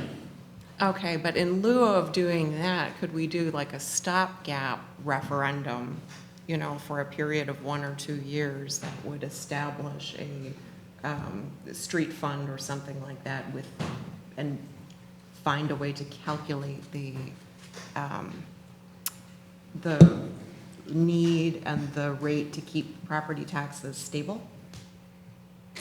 Is there a way to This figure would that keep out? it stable. This would keep it stable if we reissued the debt. No, but I mean, without reissuing debt that we'd have to pay interest on, Then you'd have to There's do no it as a other way. tax increase, correct? but it couldn't be, I mean, it would have to be an increase to keep it level? Well, we have to go to referendum Either way. either way, or people's property tax will go down by, what, $100 a year? Whatever the increment is, $50 a right. year? Well, that going to your point, trustee Clarity, it is awfully confusing for the general public if I, you know, it's difficult for me to follow here, you know, to understand and explain those nuances, because it will come across to most people as being a tax increase, and nobody wants to see their taxes increase. I think, Doug, I think maybe the other part of this is the new revenue that we derive from these new businesses don't necessarily have to go into fixing our streets. I mean, we have a lot of things on our wish list. I mean, just the level 2 charger is $200,000. That's 1 year of that referendum or of that capture. So I've actually agree with what you're saying. Is I think it's best to move forward and continue the street referendum and allow that other monies that may be coming into the village to be used for other things that we want to use. And you're saying I can't do that. No, the non-home rule sales tax and the MFT revenue are restricted uses that can only be used for Streets. things such as street improvements, some sidewalk replacements, but really street-focused. But once again, to make mention, the current plan contemplates, and so with regard to educating the public on what a referendum is and how that information that was provided by the village of how what we were utilizing those dollars for, and how it was essentially keeping the tax bill neutral for issuance, because it was essentially I don't want to say rolling over bonds, but issuing new bonds equivalent to what they originally were 20 years ago. So obviously, we're doing less streets with that, but recognizing that in the plan as it stands, now granted, our numbers are conservative, if we take out the 2.155 million, we can't do the rest of the plan. So, With our conservative revenue estimates. correct. So I just want the board to be aware of that. Communicating, or educating on what the referendum is. The village has done that in the past, and we probably still have an RTV video on it. It's good. So at least twice, we've borrowed that $2 million with a Correct. 10-year referendum. Has been twice or 3 times, or do you know? Twice. This would be the third time. So twice, we've asked the voters, will you let us borrow $2 million for streets? This ask to me is easier, because we're saying, will you let us have $250,000 or $200,000 a year of property tax revenue? Your taxes will not change, will not go up, and you're going to save $250,000 every 10 years by voting yes. You're going to save the village and you, because you pay for it, are going to save quarter $250,000 every 10 years, and it's just for streets, and But it can't be just for streets anymore. yes, it can. I thought you said the referendum can't be for streets because, The referendum could be just for streets, it could be dedicated to streets, but we can't use those other non-home rule sales tax and MFT revenues for other purposes other than streets. Now, if you wanted to word the referendum capital improvements to make it broader, I'd be okay with that, too. that's where I would think that would make, And my experience with it is that voters will vote for that if it's specific. If you're just saying, you know, we want give it to me. yeah, just give me, we need more money, that you're not going to get that. But when you're specific, they know what they're getting, because I think the residents of this village know that we have capital needs. They know that. They see it. They see the streets. They know, you know, and if it's specific and they know that every penny of what they're currently paying and going to continue to pay goes to capital, I think has a really good chance. I mean, obviously, you never know. It's a gamble. Even borrowing it is a gamble. But to me, I think it's I would agree with that we should try to word this where it goes to capital, not specifically for streets, because we don't want to be caught up in that. And I would love to be able to explore that we do that where we don't waste 1 year's worth of revenue giving it to a bond salesman. So that makes sense to me. Does that make sense to everybody else? We can bring back additional options and some schedules to the board, perhaps in January. Okay. All right, I like that idea. Thank you, Doug. All right, Okay. keep moving. The Parks and Rec capital plan does not have enough funding for large playground redesigns.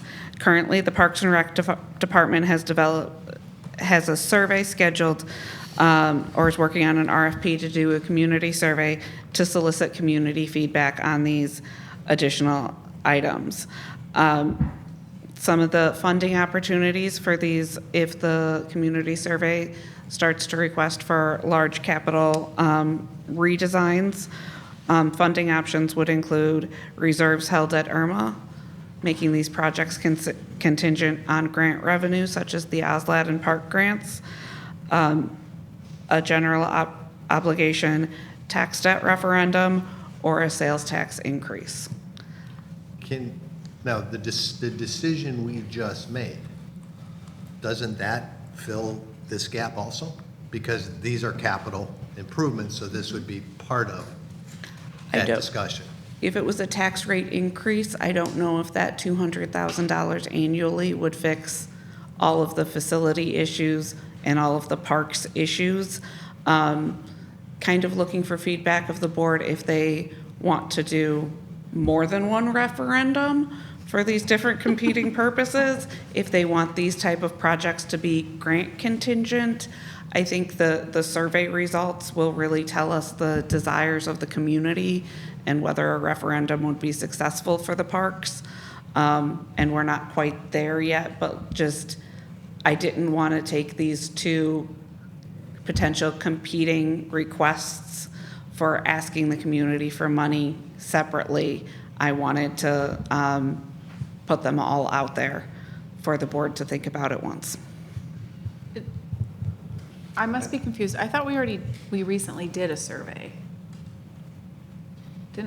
That was an in-house survey. Where we solicited feedback from the community on what they wanted from parks?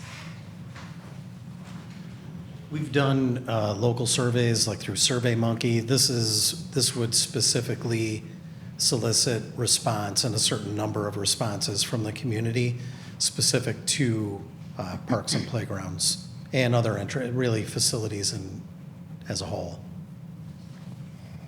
So we've never received the level of engagement from any survey we've done in-house that this would provide.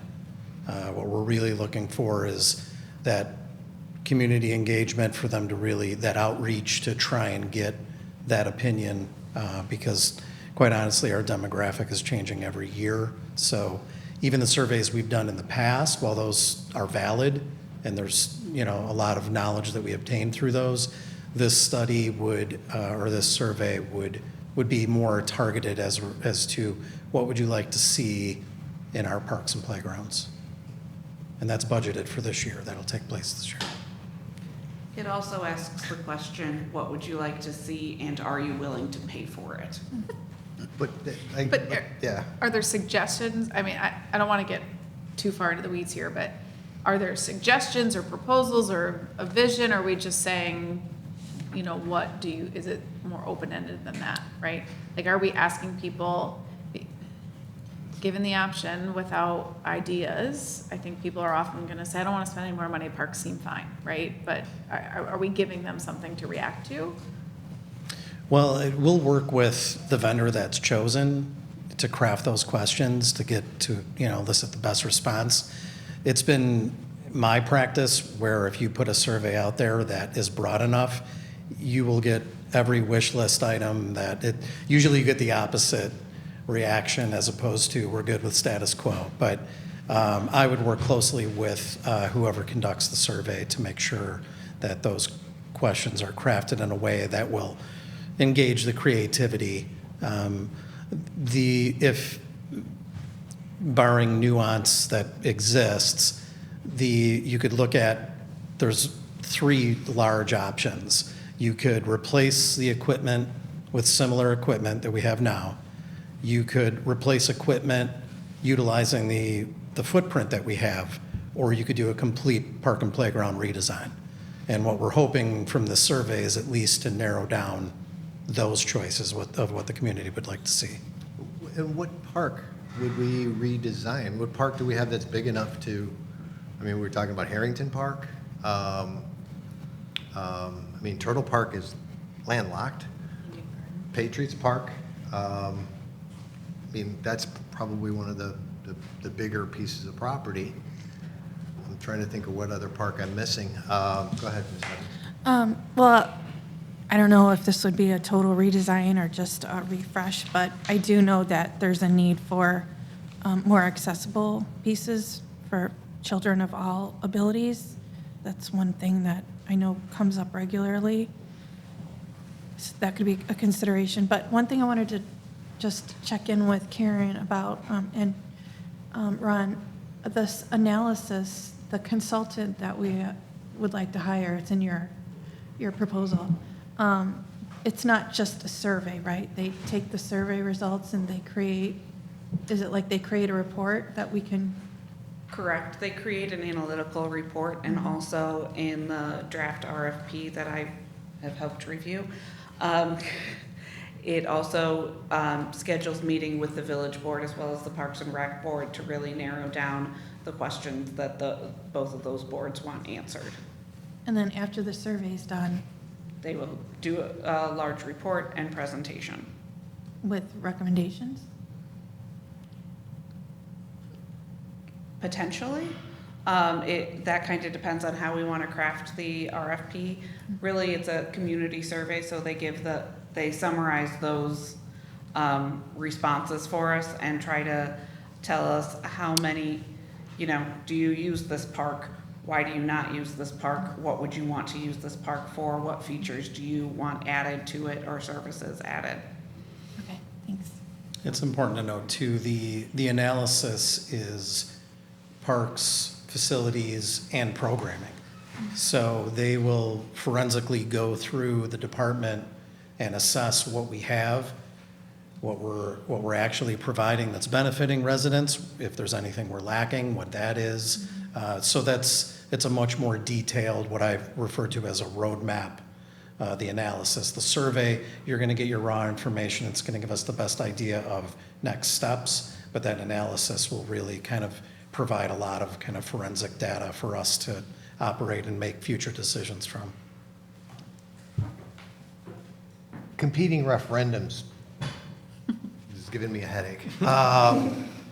Or tax rates. How do we make sure that the people that respond to the recreation, aren't doing it so at the expense of our capital needs? You got to make sure that they understand that these things work in tandem. That this is, in essence, is a tax increase. It could be. It could be, it could be a referendum debt issuance for redesign of specific parks identified in the different surveys, or it could be a long-term property tax increase. But a referendum for bond issuance to read is a tax increase. Correct. Okay, so it's always going to be a tax increase, but it's a question about whether it's temporary or whether it's permanent. Correct. Okay. Or the other options were making these projects contingent on receiving grant funds or waiting for fund balances to build up or IRMA reserves.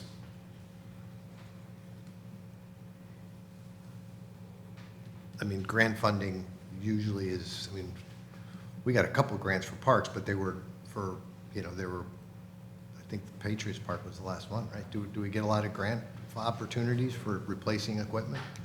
Replacing equipment, probably not. If it's complete park redesign, that's when some of the larger IDNR grant opportunities open up, such as the OSLAD program. I believe, was it Candy Cane Park in Brookfield received an OSLAD grant in recent years, and that was a complete park redesign. With some of those grants, there's a lot of boxes that you need to check. Different path improvements, definitely ADA, interpretive signage, so things that we might not consider if we wanted to just replace the equipment within our specific footprint, but they are for those larger park redesign programs. Well, I think we should always go for grants when we can get them. You're welcome. The challenge is with some of these grants, you obviously have to do some significant capital outlay to even have the pieces to apply for the grant, like the design of the park. And so similar to any of the grants that we submit for, like most of it is more infrastructure related. And so we have the engineering, you have to do the phase one and then the supplemental if necessary. But just if we are going to move forward with different redesigns based on the feedback, we would have to at least do the capital outlay to do the design. Whether or not we actually do the final redesign would be yet to be seen. We would get a lot of those answers through the survey, correct? I mean, I think that's the starting point. Mm-hmm. To address the needs, assess the needs is probably better. Okay. We assess.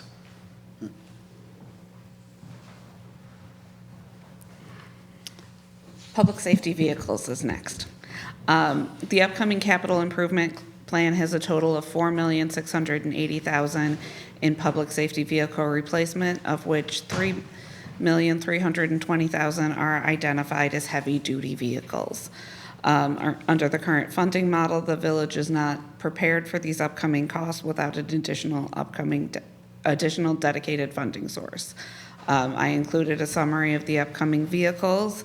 I wanted to note that the ambulance and rescue pumper budgeted for 2023 are going to be, the board has already decided to use ARPA funding for those vehicles. Again, we wanted to talk about long-term funding options for these. Our options include reserves held at IRMA, referendum general obligation tax debt, and referendum tax rate increase. I know I keep saying those words again, but there are a lot of unfunded projects in the capital plan, and I don't want to just focus on one item when we're talking about something as big as a potential referendum. So is there any preference on those funding sources for those large fire department vehicles in upcoming years?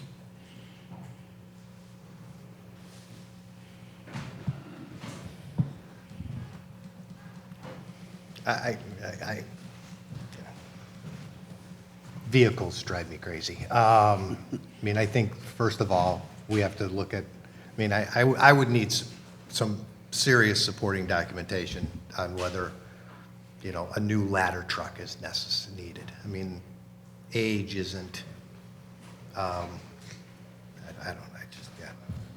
Okay. Go ahead, Kristen.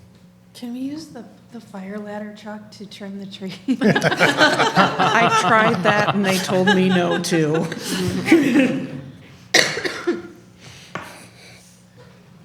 Okay. Staff felt it was important to present you a balanced 2023 capital plan, which it is, but is there anything additional that the board would like to see added to the plan that hasn't been mentioned previously or potentially removed from the plan? Okay, I think we added a few things already. Sorry, we jumped your gun on that one. And I think removal-wise, we're going to get another bite at all these apples, so. Absolutely. The board will be presented with these again during final budget adoption and budget discussions, as well as board approval for any project or purchase over $20,000. Okay. Everybody? Good? That's my final question. That was it? That was it. Director Tab has one item. I'll make it quick. So we recently just had a good discussion on road maintenance and longevity. Included in my capital plan here, you might notice is a crack ceiling cost of $5,000. We currently have for this year allocated $55,000 for crack ceiling. What I'm proposing is to buy the actual trailer that does the crack ceiling, purchase it, do it in-house, which would, the expenses would be covered in basically a year and a half. And then we would be saving, $25,000 a year moving forward. And we would just basically buy the product as opposed to contracting out. We spend an average of $35,000 a year on crack sealing. It takes them a day to do it. Do the staff time? Well, it would, we would allocate 4 people to, not only drive the truck, but operate the trailer, have a trail vehicle for safety purposes, and we could accomplish, in essence, the same thing in a similar duration.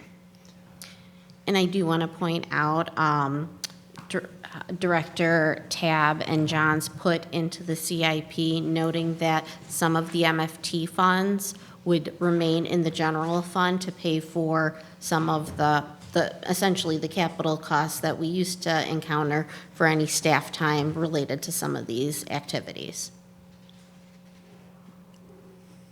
So I'm putting it out there. If that's something that the board would be interested in, I could bring it back at a later meeting to actually make the proposal for purchase. But it would, the intent would be to get it this year. So the budget of $55,000 would increase. The cost of the trailer is $87,000 and change. But being that Go we, ahead, Mr. Sorry. go ahead.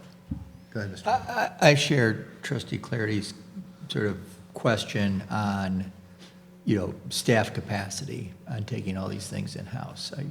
We talked about the lift truck and, taking the annual tree trimming and taking down hanging branches, and now we're talking about, bringing in the sealant and having that done.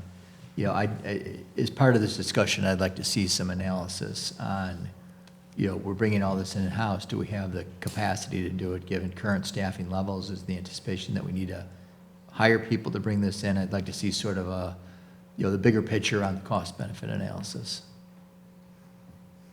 I think we're all in favor of saving money and bringing things in-house, but we're all concerned of public works. I mean, whether you can handle it. I mean, you only have so many people and so many hours, so. Absolutely.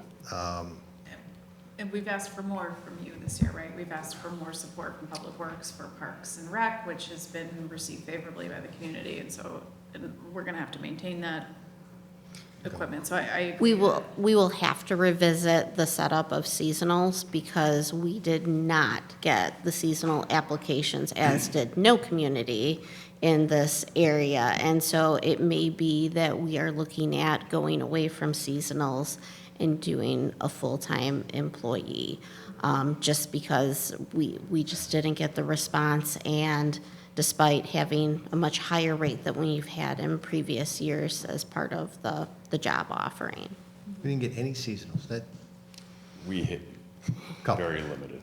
I mean, I remember when we were young, that was like the golden ticket, man, working for the village. Been a minute. Huh? I cut grass for 4 years for the village of Brookfield and loved every minute of it, but, all right. Okay. Okay, Thank thank you. I don't know if we actually gave him direction. You did not. Thank you. Thank you, Karen. Thanks, Karen. You know, I don't think we gave you exactly the direction. I mean, I think the direction is, we would like to see it, we would like to see this happen, but we like to make sure that you're comfortable with the level that your department can handle, so. And I if you don't need know if more that's- help, let us know. Yeah. Yeah. More We information to did come on that talk- one. We did talk about that a little bit ago, where we were asking for staff time, for some of your staff time for Parks and Recs maintenance, and I asked whether it's sufficient. I am interested in that analysis. If seasonals are difficult to come by, I understand there's overhead cost in having an employee, but having more park or public works time at some of our parks and rec facilities, keeping those better maintained, in my opinion, could be worth the cost. More information is forthcoming. Understood. Good, all right. Understood. That's They can seal some cracks some of those hours. I mean, I think it's the analysis, the numbers that we're looking for here. So I think the idea of bringing this in-house, I think everyone's in favor for. We'll wait for is the analysis on staffing. Is that, Yeah. okay?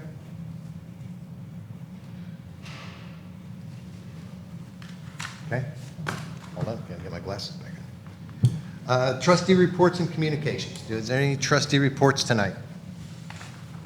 I'd like to add one. Shoot.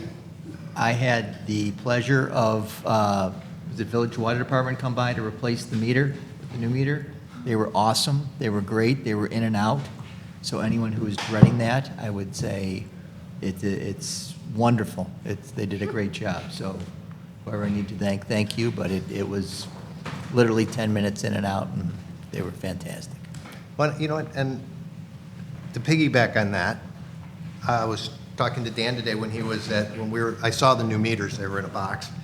He has already been able to contact residents and saying, hey, you're blowing through, 55 gallons from 1 o'clock till 3 o'clock in the morning, you got a problem. Yeah, the new software allows us, the older style meters, we read them every 60 days. By the time we get the data from the billing department, it could be 75 days from the previous read. So if a leak has arisen during that time period, we won't know it, and we can't notify the resident until up to 75 days after the fact. With the new meters, we get a download of data 4 times a day. So I get a report in the morning, I get alerts, and a range of alerts from high temperature, low temperature, possible burst, dry pipe, excessive use, and we have been able to contact a number of schools, multifamilies, and said you might want to have staff or maintenance check your facilities because we've noticed you've been using an exorbitant amount of water at 2, 3 in the morning. So they have, I'm not sure the results of it, but we'll see how that progresses. But yes, we, due to the lack of seasonal staff, and the intent was to start our water meter program a little earlier than we have, but we are doing it slowly with full-time staff. We're allocating 1 day per week to install meters with our 2 water guys. They each are taking a day. So the intent is to do that slowly over the winter and the next spring and next summer. Hopefully we can bring in some more seasonals for that effort, but making it work. Yeah, I think that's a great service for the residents. I mean, one leaky toilet is, we've had people come here and say, I have a $2,000 water bill and my last water bill was $80. What happened? Well, your basement toilet's been running for 60 days. We would be able to catch that immediately. It's amazing. Thank you. I think that's great. Go ahead. Just one. I just want to let people know that September 22nd is Riverside Day, a long-standing time-honored tradition since 1950 where we honor someone who dedicates a lot of time, energy, and effort to the betterment of our community. This year, as you know, we are honoring Constance Guardi. So on Thursday, September 22nd, we'll be having a dinner in her honor at the golf club. Tickets are available at Riverside Bank, the library, and Aunt Diana's. That's all I have. Anyone else? Cocktail address is appropriate. The only other thing I have is that, the following weekend is the Hop Stop. So you've got to get your early bird tickets while the price is still the low, low price of $40. So that's that, and I just wish everybody a happy and safe Labor Day weekend.